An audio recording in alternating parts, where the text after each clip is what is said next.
Thank you Jesus Lord. अपने पड़ोसी ਨੂੰ ਪੁੱਛੋ ਕਿ ਤੁਸੀਂ ਸਿਰਫ ਵਿਸ਼ਵਾਸੀ ਹੋ ਜਾਂ ਤੁਸੀਂ ਆਰਾਧਕ ਵੀ ਹੋ। ਤੁਹਾਨੂੰ ਪਤਾ ਬਾਈਬਲ ਕਹਿੰਦੀ ਹੈ ਕਿ ਅਸੀਂ ਸਿਰਫ ਵਿਸ਼ਵਾਸੀ ਦੇ ਤੌਰ ਤੇ ਨਹੀਂ ਸੱਦੇ ਗਏ, ਅਸੀਂ ਇੱਕ ਆਰਾਧਕ ਦੇ ਤੌਰ ਤੇ ਵੀ ਸੱਦੇ ਗਏ ਹਾਂ। ਆਮੀਨ। ਤੁਹਾਨੂੰ ਪਤਾ ਫਸਟ ਟਾਈਮ ਚਰਚ ਬਣਦਾ ਹੈ, ਸਿਨੇਗੋਗ ਰੈਡੀ ਹੋ ਰਿਹਾ ਹੈ, ਆਰਾਧਨਾਲय ਤਿਆਰ ਹੋ ਰਿਹਾ ਹੈ।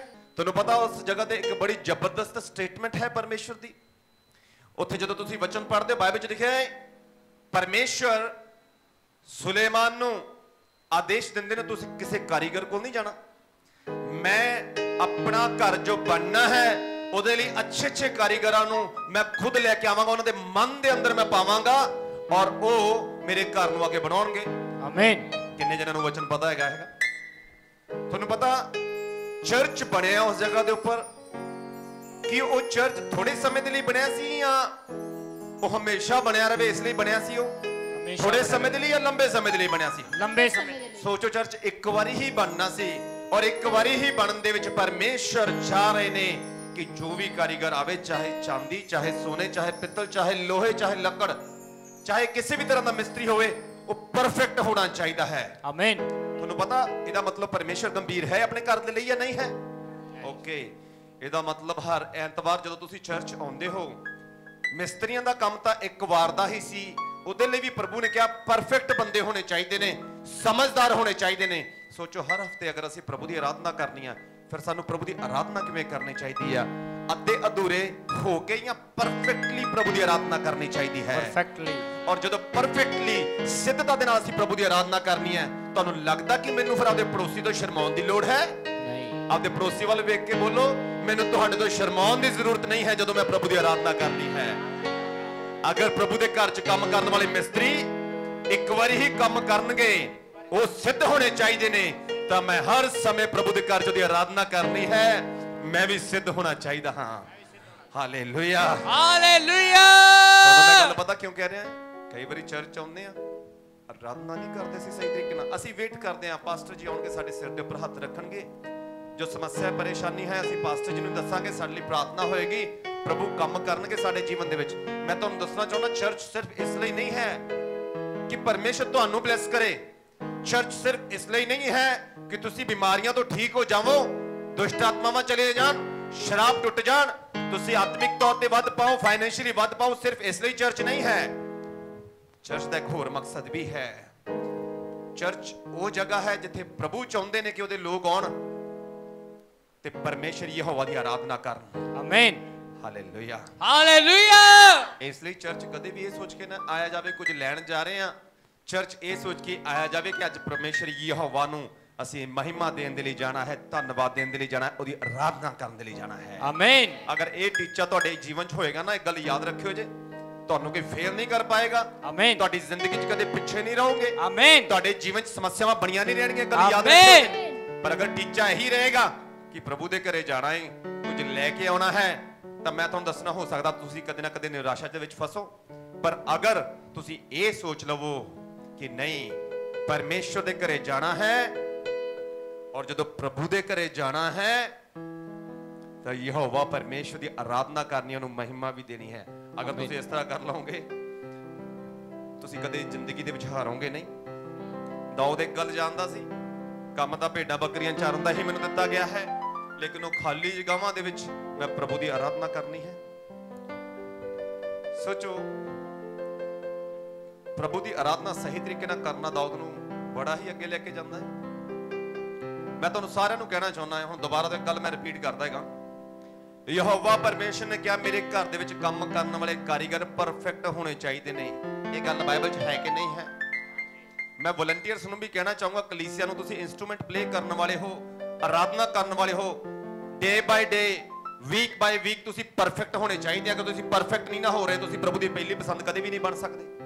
ਤੁਸੀਂ ਵਲੰਟੀਅਰ ਹੋ, ਆਊਟਸਾਈਡ ਕੰਮ ਕਰਨ ਵਾਲੇ, ਤੁਸੀਂ ਬਿਹਤਰ ਨਹੀਂ ਹੋ ਰਹੇ ਆਪਣੇ ਕੰਮ ਦੇ ਵਿੱਚ, ਬਾਰ-ਬਾਰ ਤੁਹਾਨੂੰ ਇੱਕ ਗੱਲ ਸਿਖਾਈ ਜਾ ਰਹੀ ਹੈ, ਤੁਸੀਂ ਪ੍ਰਭੂ ਦੀ ਪਹਿਲੀ ਪਸੰਦ ਕਦੇ ਨਹੀਂ ਬਣ ਸਕਦੇ। ਤੁਸੀਂ ਕਲੀਸਿਆ ਮੈਂਬਰ ਹੋ, ਤੁਹਾਨੂੰ ਬਾਰ-ਬਾਰ ਆਰਾਧਨਾ ਕਰਨ ਦੇ ਲਈ ਇੱਕ ਗੱਲ ਹੀ ਕਹੀ ਜਾਂਦੀ ਹੈ, ਖੁੱਲ ਕੇ ਆਰਾਧਨਾ ਕਰੋ। ਤੁਸੀਂ ਖੁੱਲ ਕੇ ਆਰਾਧਨਾ ਨਹੀਂ ਕਰਦੇ ਪਏ, ਤੁਸੀਂ ਯਹੋਵਾ ਪਰਮੇਸ਼ਰ ਦੀ ਪਹਿਲੀ ਪਸੰਦ ਨਹੀਂ ਹੋ ਸਕਦੇ।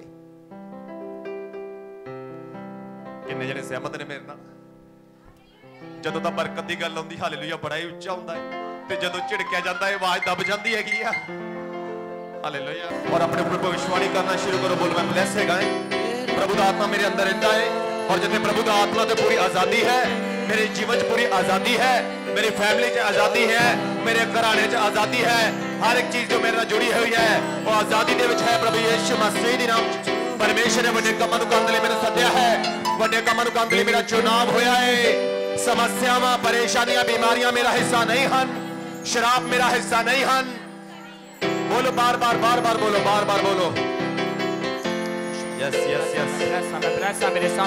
हर एक तुहाडा फैमिली मेंबर जो प्रभु के विच ठीक चल नहीं चलदा, अपनी आत्मा दे विच छू के बोलो परमेश्वर ने मेरे बेटे नूं, मेरी बेटी नूं, बोलो बोलो बार बार बोलो, वड्डे कम्मां लई चुनिया है। परमेश्वर दे वल्लों दा चुनाव होया है।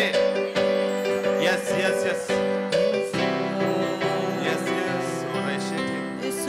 जो चीज अच्छी नहीं है बोलना शुरू करें। जॉब अच्छी नहीं है बोलो परमेश्वर धन्यवाद करदे मेरी जॉब बड़ी अच्छी है। अगर बीमारी है बोलो प्रभु मैं धन्यवाद करदा मैं बीमार नहीं, मैं चंगा हो चुका हूं, मैं चंगा हो चुका मेरे परमेश्वर। यस मेरी नाव में यीशु आया। Yes yes thank you Jesus Lord. धन्यवाद करदे मेरे परमेश्वर, धन्यवाद करदे मेरे परमेश्वर आज दिन दे राज दे समय दे लिए। आमीन। Thank you Jesus Lord. Hallelujah. Hallelujah. Hallelujah. अपनी बाइबल ऊपर उठाओ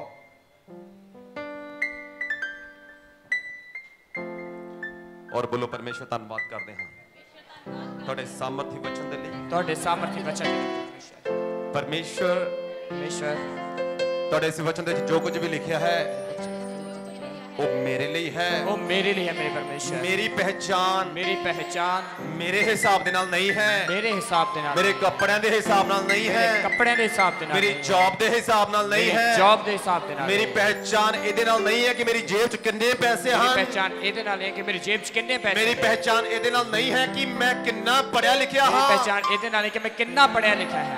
लेकिन मेरे परमेश्वर जो ਤੁਹਾਡਾ वचन कहता है, ਤੁਹਾਡਾ वचन कहता है, वही मेरी पहचान वही मेरी पहचान है और मैं ਇਹਦੇ ਤੇ ਵਿਸ਼ਵਾਸ ਕਰਦਾ ਹਾਂ, और मैं ਇਹਦੇ ਤੇ ਵਿਸ਼ਵਾਸ और ਜਦੋਂ मैं ਤੁਹਾਡੇ वचन ਨੂੰ ਸੁਣਨ ਦੇ ਲਈ ਜਾ ਰਿਹਾ ਹਾਂ, वचन ਨੂੰ ਸੁਣਨ ਦੇ ਲਈ ਤੁਹਾਡਾ ਤੁਹਾਡਾ ਆਤਮਾ मेरी आत्मा ਦੇ ਉੱਪਰ, मेरे आत्मा मेरे प्राण ਦੇ ਉੱਪਰ, मेरे देह ਦੇ ਉੱਪਰ कब्जा कर लवे, प्रभु यीशु मसीह नाम, प्रभु यीशु मसीह ਦੇ ਨਾਮ ਦੇ ਵਿੱਚ सब जन प्रभु धन्यवाद दईए। Thank you Jesus. धन्यवाद करते मेरे परमेश्वर। स्वागत करे पवित्र आत्मा दा, बोले पवित्र आत्मा जी मैं स्वागत करता हूं थोड़ा स्वागत करते पवित्र आत्मा ji. Yes holy spirit we welcome you in बस दिस थोड़ा प्लेस। स्वागत करते पवित्र आत्मा जी। यस होली स्पिरिट सब जन अपनी जुबान से बोले थोड़ा स्वागत करते पवित्र आत्मा जी, थोड़ा स्वागत करते अपनी जिंदगी थोड़ा स्वागत करते मैं अपनी जिंदगी दे विच थोड़ा welcome you in my we life, welcome you Holi spirit. ਅਸੀਂ ਤੁਹਾਡਾ ਸਵਾਗਤ ਕਰਦੇ ਪਵਿੱਤਰ ਆਤਮਾ ਜੀ। जीवन थोड़ा स्वागत करता मैं अपने जीवन ਦੇ ਵਿੱਚ ਤੁਹਾਡਾ ਸਵਾਗਤ ਕਰਦਾ ਪਵਿੱਤਰ ਆਤਮਾ ਜੀ। मैं अपने जीवन ਦੇ ਵਿੱਚ ਤੁਹਾਡਾ ਸਵਾਗਤ ਕਰਦਾ ਪਵਿੱਤਰ ਆਤਮਾ ਜੀ। Welcome you Holi spirit, we welcome you holy spirit in this place, We in our welcome you, Holy lives, Spirit. in Jesus name, hallelujah। Hallelujah. परमेश्वर ਤੁਹਾਨੂੰ ਬਹੁਤ ਬਲੈਸ ਕਰਨ ਅੱਜ ਦੇ ਦਿਨ ਦੇ ਵਿੱਚ। ਕਿੰਨੇ ਜਣੇ ਆਨੰਦ ਦੇ ਵਿੱਚ ਨੇ? ਹਾਲੇਲੂਇਆ। ਮੈਂ ਜਾਣਦਾ ਹਾਂ ਤੁਹਾਡੇ ਵਿੱਚੋਂ ਕੁਝ ਲੋਕ ਤੁਹਾਡੀਆਂ ਪਰਸਨਲ ਲਾਈਫ ਦੇ ਵਿੱਚ ਤੁਸੀਂ ਪਰੇਸ਼ਾਨੀ ਦੇ ਵਿੱਚ ਹੋ ਸਕਦੇ ਹੋ, ਪਰ ਬਾਵਜੂਦ ਪਰੇਸ਼ਾਨੀਆਂ ਦੇ ਜਦੋਂ ਪ੍ਰਭੂ ਦੀ ਹਜ਼ੂਰੀ ਚ ਆ ਕੇ ਤੁਸੀਂ ਆਪਣੇ ਹੱਥਾਂ ਨੂੰ ਹਿਲਾਉਂਦੇ ਉਠਾਉਂਦੇ ਹੋ ਔਰ ਚਿਲਾਉਂਦੇ ਹੋ ਕਿ ਅਸੀਂ ਆਨੰਦ ਦੇ ਵਿੱਚ ਹਾਂ, ਮੈਂ ਤੁਹਾਨੂੰ ਦੱਸਣਾ ਚਾਹੁੰਦਾ ਹਾਂ ਤੁਸੀਂ ਜੋ ਅੰਗੀਕਾਰ ਕਰਦੇ ਹੋ ਪਰਮੇਸ਼ਰ ਇਹਨਾਂ ਸ਼ਬਦਾਂ ਨੂੰ ਵੀ ਦੇਖਦੇ ਨੇ, ਤੁਹਾਡੇ ਆਨੰਦ ਨੂੰ ਵੀ ਦੇਖਦੇ ਹਨ। ਆਮੀਨ। ਸਭ ਜਣ ਬੈਠ ਸਕਦੇ ਹੋ। Thank you Jesus.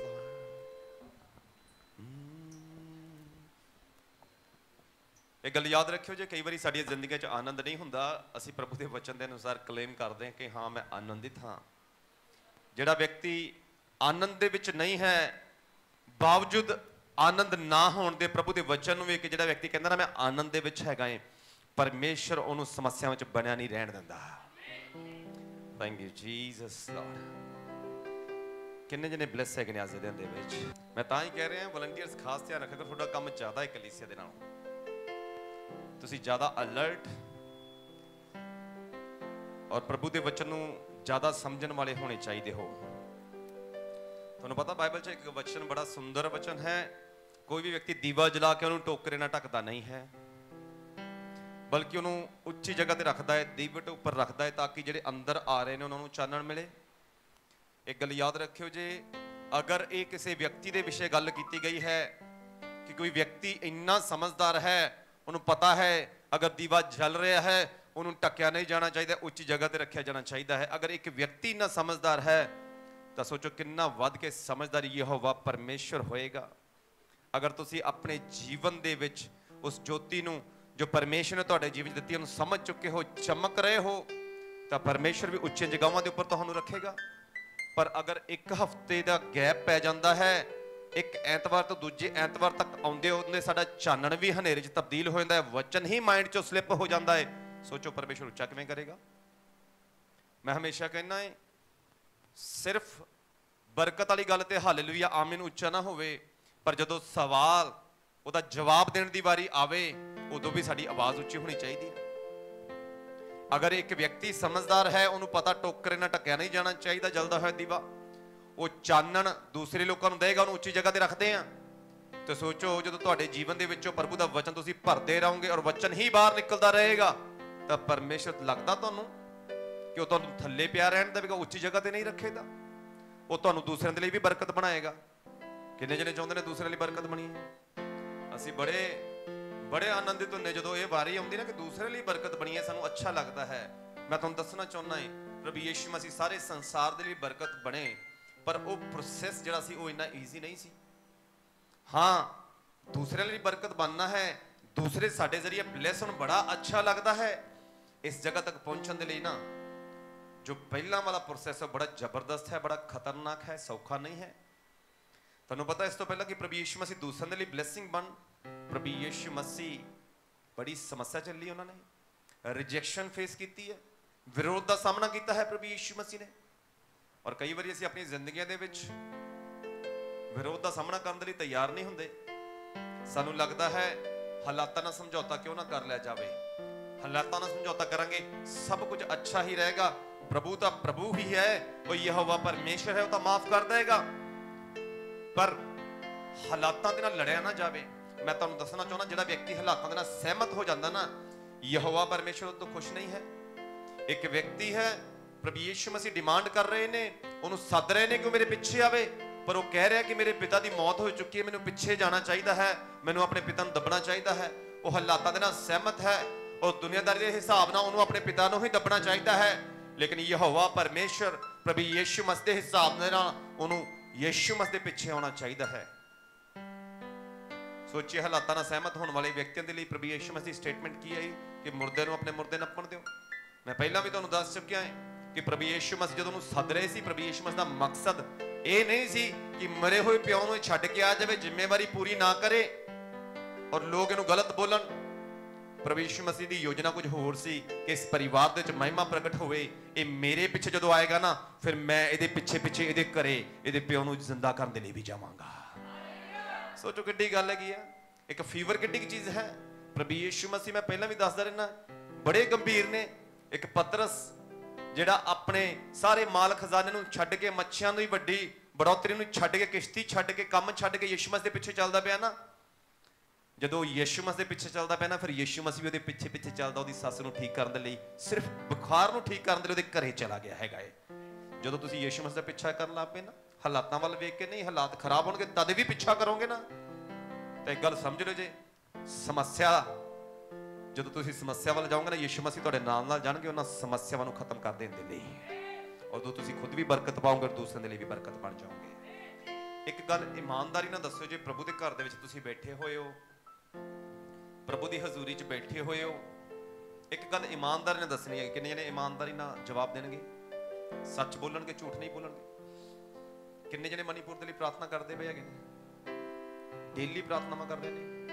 ਪਰਮੇਸ਼ਰ ਤੁਹਾਨੂੰ ਬਹੁਤ ਬਹੁਤ ਬਰਕਤ ਦੇ। ਮੈਂ ਤੁਹਾਨੂੰ ਕਹਿਣਾ ਚਾਹੁੰਦਾ, ਜਿਨ੍ਹਾਂ ਦੇ ਹੱਥ ਖੜੇ ਵੀ ਨਹੀਂ ਹੈਗੇ, ਮੈਂ ਤੁਹਾਨੂੰ ਸ਼ਰਮਿੰਦਾ ਨਹੀਂ ਕਰ ਰਿਹਾ, ਪਰ ਮੈਂ ਤੁਹਾਨੂੰ ਦੱਸਣਾ ਚਾਹੁੰਦਾ ਇਹੀ ਤਾਂ ਚੀਜ਼ ਹੈ। ਇਸ ਤੋਂ ਪਹਿਲਾਂ ਕਿ ਪ੍ਰੈਕਟੀਕਲੀ ਦੁਨੀਆ ਦੀ ਨਜ਼ਰ ਦੇ ਵਿੱਚ ਅਸੀਂ ਪ੍ਰਭੂ ਦੇ ਲੋਕਾਂ ਲਈ ਬਰਕਤ ਬਣੀਏ, ਪਹਿਲਾਂ ਆਤਮਿਕ ਤੌਰ ਤੇ ਸਵਰਗ ਦੀ ਨਜ਼ਰ ਦੇ ਵਿੱਚ ਪ੍ਰਾਰਥਨਾ ਦੇ ਜ਼ਰੀਏ ਦੂਸਰੇ ਲੋਕ ਜੋ ਮਸੀਹ ਦੇ ਕਾਰਨ ਸਤਾਵ ਦੇ ਵਿੱਚ ਹਨ, ਉਹਨਾਂ ਦੇ ਅਸੀਂ ਮਦਦਗਾਰ ਬਣ ਜਾਈਏ। ਅੱਜ ਮਨੀਪੁਰ ਦੇ ਲੋਕ हो सकता तुहानूं कोई जानदा पछाणदा ना होवे, उत्थे तुसीं मणिपुर दा नाम ही पहली बारी सुनिया होवे बहुत सारे ने, पर मैं तुहानूं दसना चाहुंदा हां अगर उन्हां लोकां दे लई प्रार्थना के जरिए एक थंम बन के खड़ जाओगे ना, कल तुहानूं लोड़ होएगी कोई दूसरा व्यक्ति जिहड़ा तुहानूं भी नहीं जानदा होएगा वो तुहाडे लई प्रार्थना करेगा। हालेलुया। किन्ने जने सच्चमुच ही आनंद दे विच हैगे ने? ਜਦੋਂ मैं पुछदा हुंदा ना तुहाडे चेहरे ते स्माइल अगर होएगी तो मैनूं सच्ची पता लगेगा कि तुसीं आनंद दे विच हो। हाँ बाइबल ਦੇ ਵਿੱਚ ਲਿਖਿਆ ਉਹਦੀ ਹਜ਼ੂਰੀ ਚਾਹੁੰਦੇ ਆ, ਸਾਵਧਾਨੀ ਨਾਲ ਪੈਰ ਧਰਨਾ ਚਾਹੀਦਾ ਹੈ, ਡਰਦੇ ਤੇ ਕੰਬਦੇ ਹੋਏ ਵੀ ਆਉਣਾ ਚਾਹੀਦਾ ਹੈ, ਪਰ ਨਵੇਂ ਨਿਯਮ 'ਚ ਲਿਖਿਆ ਦਲੇਰੀ ਨਾਲ ਵੀ ਆਉਣਾ ਚਾਹੀਦਾ ਕਿਉਂਕਿ ਉਹਦਾ ਲਹੂ ਬਹਾਇਆ ਜਾ ਚੁੱਕਿਆ ਹੈ। ਧੰਨਵਾਦ ਦੇ ਜੈਕਾਰਿਆਂ ਦੇ ਨਾਲ ਕਹਿੰਦੇ ਉਹਦੇ ਘਰ 'ਚ ਪ੍ਰਵੇਸ਼ ਕਰਨਾ, ਉਹਦੇ ਵਿਹੜਿਆਂ ਦੇ ਵਿੱਚ ਆਉਣਾ ਸਾਨੂੰ ਚਾਹੀਦਾ ਹੈ। ਅੱਜ ਕਿੰਨੇ ਜਣੇ ਵਚਨ ਨੂੰ ਸੁਣਨ ਦੇ ਲਈ ਤਿਆਰ ਹੈਗੇ ਨੇ? ਓਕੇ, ਆਵਾਜ਼ ਉੱਚੀ ਰੱਖਿਆ ਕਰੋ। ਜਿਨ੍ਹਾਂ ਦੀ ਆਵਾਜ਼ ਉੱਚੀ ਹੁੰਦੀ ਹੈ ਕਿ ਨਾ ਉਹਨਾਂ ਦੀ ਗਵਾਹੀਆਂ ਦੀ ਆਵਾਜ਼ ਵੀ ਉੱਚੀ ਹੁੰਦੀ ਹੈ। ਜਦੋਂ ਪਰਮੇਸ਼ਰ ਦੀ ਮਹਿਮਾ ਕਰਨ ਦੇ ਲਈ ਸਾਡੀ ਆਵਾਜ਼ ਦਬਦੀ ਨਹੀਂ, ਤੁਹਾਡੀ ਗਵਾਹੀ ਨੂੰ ਸ਼ੈਤਾਨ ਦਬਾ ਨਹੀਂ ਪਾਏਗਾ। ਇੱਕ ਗੱਲ ਯਾਦ ਰੱਖਿਓ ਜੇ, ਇੱਕ ਬੜਾ ਸਿੰਪਲ ਜਿਹਾ ਸਧਾਰਨ ਜਿਹਾ ਵਚਨ ਆ ਮੈਂ ਤੁਹਾਡੇ ਸਾਹਮਣੇ ਦੱਸਣ ਦੇ ਲਈ ਜਾ ਰਿਹਾ ਹੈਗਾ, ਔਰ ਮੈਂ ਵਿਸ਼ਵਾਸ ਕਰਦਾ ਇਹ ਵਚਨ ਸਧਾਰਨ ਜਿਹਾ ਹੈ, ਲੇਕਿਨ ਇਹ ਜਿਹਦਾ ਵਚਨ ਆ ਨਾ ਉਹ ਸਧਾਰਨ ਨਹੀਂ ਹੈ। ਮੈਂ ਇਹ ਨਹੀਂ ਕਹਿ ਰਿਹਾ ਕਿ ਵਚਨ ਬੜਾ ਸਧਾਰਨ ਹੈਗਾ ਏ, ਵਚਨ ਕਦੇ ਵੀ ਸਧਾਰਨ ਨਹੀਂ ਹੁੰਦਾ। ਇਹਦੇ ਵਿੱਚ ਇੱਕ ਬਿੰਦੂ ਵੀ ਇੰਨੀ ਤਾਕਤ ਰੱਖਦਾ ਹੈ ਕਿ ਬਿੰਦੂ ਬਣਿਆ ਰਵੇ ਧਰਤੀ ਤੇ ਆਕਾਸ਼ ਟਲ ਜਾਣ। ਸਿੰਪਲ ਇਸ ਲਈ ਕਹਿ ਰਿਹਾ ਕਿ ਤੁਹਾਨੂੰ ਸਾਰਿਆਂ ਨੂੰ ਵਚਨ ਯਾਦ ਹੈਗਾ ਏ, ਤੁਸੀਂ ਕਹਾਣੀਆਂ ਪੜ੍ਹਦੇ ਰਹਿੰਦੇ ਹੋ ਬਾਈਬਲ ਦੇ ਵਿੱਚੋਂ, ਔਰ ਤੁਹਾਨੂੰ ਪਤਾ ਹੁੰਦਾ ਬਾਈਬਲ ਦੇ ਵਿੱਚ ਆਹ ਵਚਨ ਤਾਂ ਮੈਂ ਪੜ੍ਹਿਆ ਹੋਇਆ ਏ। ਤੁਹਾਡਾ ਬੜਾ ਜਾਣਿਆ ਪਛਾਣਿਆ ਇੱਕ ਵਚਨ ਹੈ ਮਰਕੁਸ 2 ਅਧਿਆਇ, ਸਭ ਜਨ ਕੱਢੀਏ ਕਿਰਪਾ ਕਰਕੇ। ਉੱਥੇ ਘਟਨਾ ਹੁੰਦੀ ਹੈਗੀ ਆ,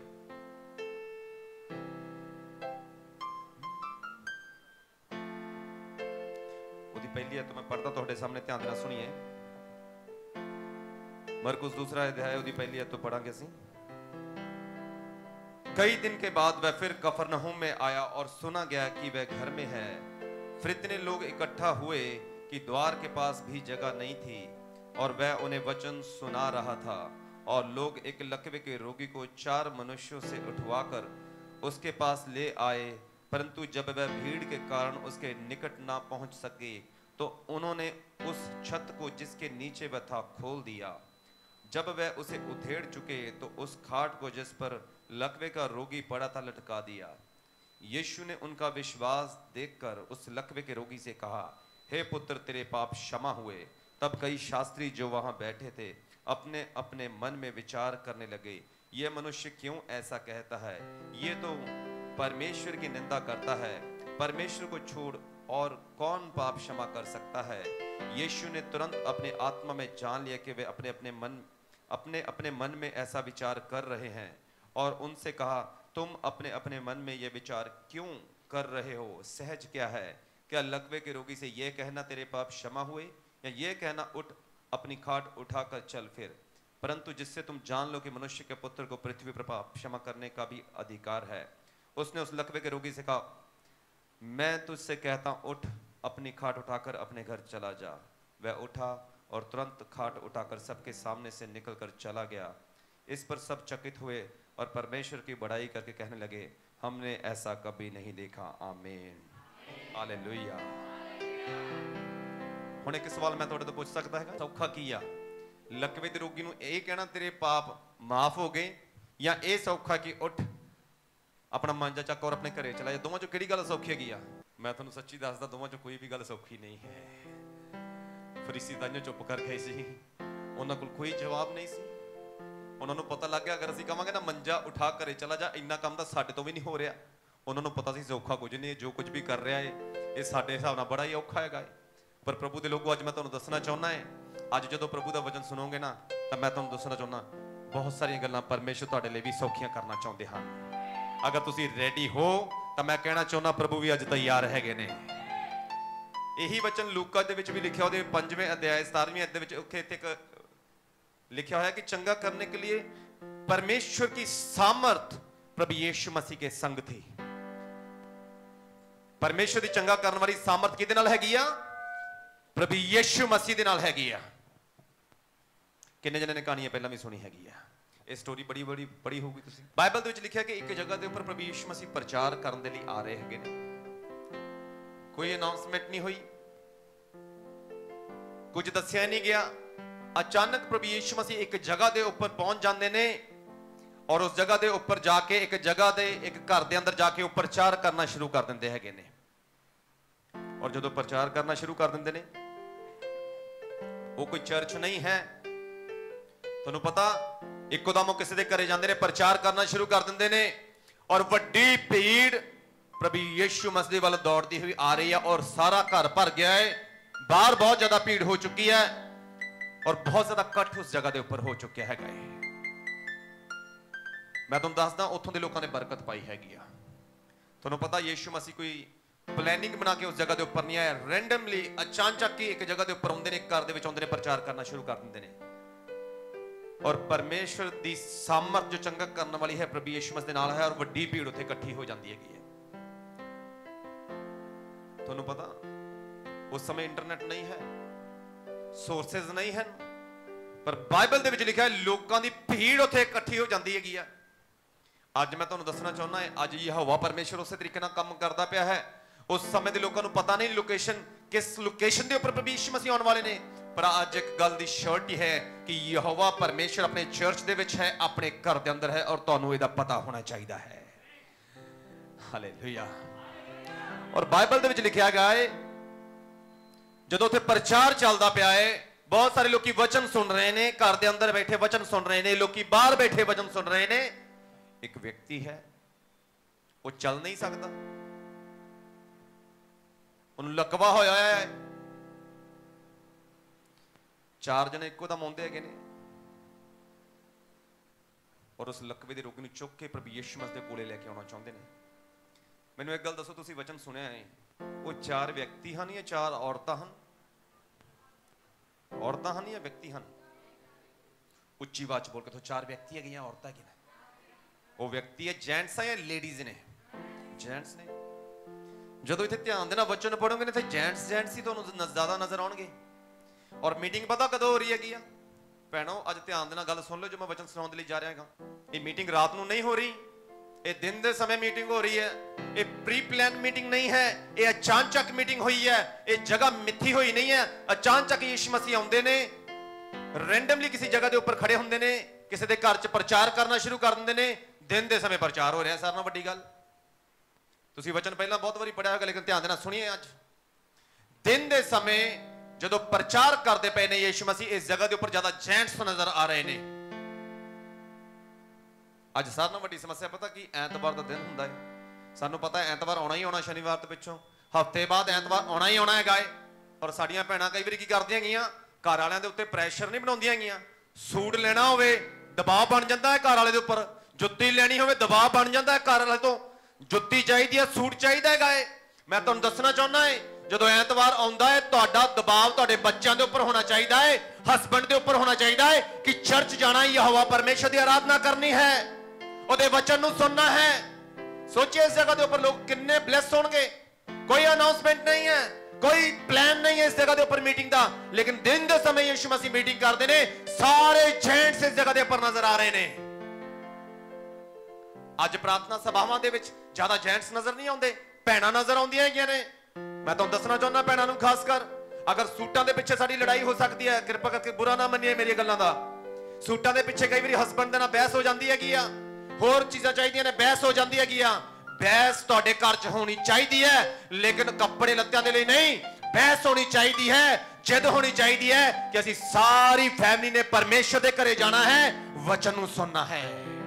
अगर इस तरह की बहस होएगी ना, इस तरह की बहस तो परमेश्वर खुश होएगा और तुहानूं ब्लेस भी करेगा। सोचिए इस जगह ते जदों मैं ये वचन पढ़ रहा सी, प्रभु ने मैं प्रार्थना करते वचन मेरे अंदर दिता, जदों मैं ध्यान देना अपने एक गल समझ आई, इत्थे भरा ही भरा नजर आ रहे ने। मैं प्रभु का धन्यवाद किया। दिन दे समय ये कोई सब्बत दा दिन नहीं है, ये शनिवार या नहीं है, ये कोई होर दिन हो सकता है। भरावा अज काम दे उपर ही नहीं गए, संडे नूं भी साडे काम बंद नहीं हुंदे, संडे नूं भी असीं बिजी हाँ, 6 दिन भी असीं बिजी हाँ। असीं वेट करते पे यहोवा परमेश्वर एक दिन सानूं वधावेगा। मैं तुहानूं दसना चाहुंदा, तुहाडी गलतफहमी दूर करना चाहुंदा, वो एक दिन कदे भी नहीं आएगा। ਤੁਸੀਂ ਕਹੋਗੇ ਪਾਸਟਰ ਜੀ ਤੁਸੀਂ ਸਾਨੂੰ ਨਿਰਾਸ਼ ਕਰਦੇ ਪਏ ਹੋ। ਮੈਂ ਨਿਰਾਸ਼ ਨਹੀਂ ਕਰ ਰਿਹਾ, ਮੈਂ ਤੁਹਾਡੀਆਂ ਅੱਖਾਂ ਖੋਲਦਾ ਪਿਆ, ਮੈਂ ਤੁਹਾਨੂੰ ਸੱਚਾਈ ਦੱਸਦਾ ਪਿਆ ਹੈਗਾ ਹੈ। ਔਰ ਯਹੋਵਾ ਪਰਮੇਸ਼ਰ ਦਾ ਵਚਨ ਕਹਿੰਦਾ ਹੈ ਤੁਸੀਂ ਸੱਚ ਨੂੰ ਜਾਣੋਗੇ, ਸੱਚ ਤੁਹਾਨੂੰ ਆਜ਼ਾਦ ਕਰੇਗਾ। ਮੈਂ ਸੱਚਾਈ ਦੱਸਦਾ ਪਿਆ ਔਰ ਤੁਹਾਨੂੰ ਆਜ਼ਾਦ ਕਰਦਾ ਪਿਆ। ਕਿੰਨੇ ਜਣੇ ਆਜ਼ਾਦੀ ਨੂੰ ਲੈਣ ਦੇ ਲਈ ਤਿਆਰ ਹੈਗੇ ਨੇ ਅੱਜ? ਹਾਲੇਲੂਇਆ। ਬਾਈਬਲ ਦੇ ਵਿੱਚ ਲਿਖਿਆ ਜੈਂਟਸ ਨਜ਼ਰ ਆ ਰਹੇ ਨੇ, ਭਰਾ ਨਜ਼ਰ ਆ ਰਹੇ ਨੇ। ਜਦੋਂ ਮੈਂ ਗੱਲ ਪੜ੍ਹ ਰਿਹਾ ਸੀ ਮੇਰੇ ਅੰਦਰ ਕੁਝ ਹੋਣਾ ਸ਼ੁਰੂ ਹੋਇਆ। ਅੱਜ ਕੀ ਹੋ ਗਿਆ ਸਾਡੀਆਂ ਕਲੀਸਿਆਵਾਂ ਨੂੰ? ਅੱਜ ਕੀ ਹੋ ਗਿਆ ਸਾਡੇ ਭਰਾਵਾਂ ਨੂੰ? 7 ਦਿਨ ਕੰਮ ਕਰਨ ਤੋਂ ਬਾਅਦ, 30 ਤੋਂ 31 ਦਿਨ ਮਹੀਨੇ ਦੇ ਵਿੱਚ ਹੁੰਦੇ ਨੇ ਕੰਮ ਕਰਨ ਤੋਂ ਬਾਅਦ, ਪੂਰਾ ਸਾਲ ਕੰਮ ਕਰਨ ਤੋਂ ਬਾਅਦ ਵੀ ਗਰੀਬੀ ਸਾਡੇ ਘਰੋਂ ਨਿਕਲਦੀ ਨਹੀਂ ਪਈ। ਜ਼ਰੂਰਤਾਂ ਹੀ ਪੂਰੀਆਂ ਹੋ ਰਹੀਆਂ ਨੇ। ਸਰਦਾ ਹੀ ਪਿਆ ਪਾਸਟਰ ਜੀ ਸਾਡਾ ਇਹ ਸ਼ਬਦ ਦੂਰ ਨਹੀਂ ਹੋ ਰਹੇ।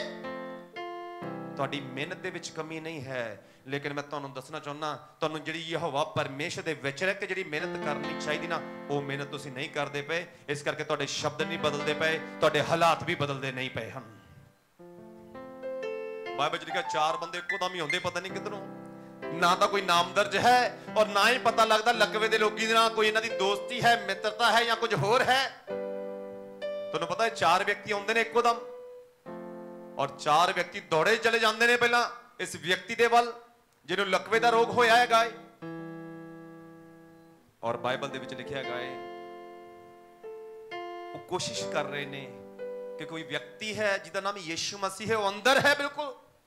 ਬੜੀ ਵੱਡੀ ਭੀੜ ਹੈਗੀ ਆ, ਬਾਹਰ ਭੀੜ ਹੈਗੀ ਆ, ਪੋਸੀਬਲ ਨਹੀਂ ਉਹਦੇ ਤੱਕ ਪਹੁੰਚਣਾ। ਉਹਦੇ ਤੱਕ ਪਹੁੰਚ ਗਏ ਨਾ, ਸੰਘਰਸ਼ ਖਤਮ ਹੋ ਜਾਏਗਾ। ਪ੍ਰਭੂ ਦੇ ਲੋਕੋ ਮੈਂ ਤੁਹਾਨੂੰ ਅੱਜ ਦੱਸਣਾ ਚਾਹੁੰਦਾ ਹੈ ਪਾਸਟਰ ਤੱਕ ਪਹੁੰਚ ਨਾ ਕਰਿਓ। ਜੇ ਪਾਸਟਰ ਜੀ ਅੱਜ ਸਾਨੂੰ ਮਿਲ ਕੇ ਸਾਡੇ ਸਿਰ ਤੇ ਹੱਥ ਰੱਖ ਦੇਣ, ਤੁਹਾਡਾ ਟਾਰਗੇਟ ਅਗਰ ਯਿਸੂ ਮਸੀਹ ਹੈਗਾ ਨਾ, ਤੁਸੀਂ ਫੇਲ ਨਹੀਂ ਹੋਵੋਗੇ, ਤੁਸੀਂ ਕਦੇ ਵੀ ਪਿੱਛੇ ਨਹੀਂ ਰਹੋਗੇ। ਇਹਨਾਂ ਦਾ ਟਾਰਗੇਟ ਕੋਈ ਵਿਅਕਤੀ ਨਹੀਂ ਹੈ, ਇਹਨਾਂ ਦਾ ਨਿਸ਼ਾਨਾ ਯਿਸੂ ਮਸੀਹ ਦੇ ਉੱਪਰ ਹੈ। ਉਹ ਵਿਅਕਤੀ ਦੂਰ ਖੜਾ ਹੋਇਆ ਹੈ, ਆਵਾਜ਼ ਤਾਂ ਆ ਰਹੀ ਹੈ ਲੇਕਿਨ ਕੋਲੇ ਨਹੀਂ ਪਹੁੰਚਿਆ ਜਾ ਰਿਹਾ। ਉਹਦਾ ਸਪਰਸ਼ ਸਾਨੂੰ ਚਾਹੀਦਾ ਹੈ। ਆਵਾਜ਼ਾਂ ਤਾਂ ਯਿਸੂ ਮਸੀਹ ਨੂੰ ਟਾਇਲਟ ਦੇ ਵਿੱਚ ਬਹਿ ਕੇ ਵੀ ਬਹੁਤ ਮਾਰ ਲੈਂਦੇ ਆ ਅਸੀਂ, ਪਰ ਮੈਂ ਤੁਹਾਨੂੰ ਦੱਸਣਾ ਚਾਹੁੰਦਾ ਨਿਯੁਕਤ ਜਗ੍ਹਾ ਜੋ ਜਗ੍ਹਾ ਹੈ ਪਰਮੇਸ਼ਰ ਦੀ, ਇੱਕ ਖਾਸ ਦਿਨ ਹੈ। ਉਸ ਦਿਨ ਦੇ ਵਿੱਚ ਤੁਸੀਂ ਪ੍ਰਭੂ ਦੇ ਘਰ ਦੇ ਵਿੱਚ ਹੋਣੇ ਚਾਹੀਦੇ ਹੋ।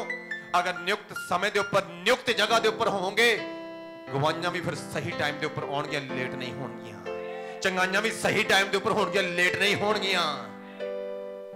ਇਹ ਵਿਅਕਤੀ ਜਾਣਦੇ ਨੇ, ਇੱਕ ਵਿਅਕਤੀ ਆ ਉਹ ਅੱਗੇ ਖੜਾ ਹੋਇਆ ਹੈ, ਦੂਰ ਹੈ ਸਾਡੇ ਤੋਂ, ਪਹੁੰਚਣਾ ਹੀ ਪਹੁੰਚਣਾ ਹੈ ਉਹਦੇ ਤੱਕ। ਕਿਵੇਂ ਪਹੁੰਚਿਆ ਜਾਏਗਾ?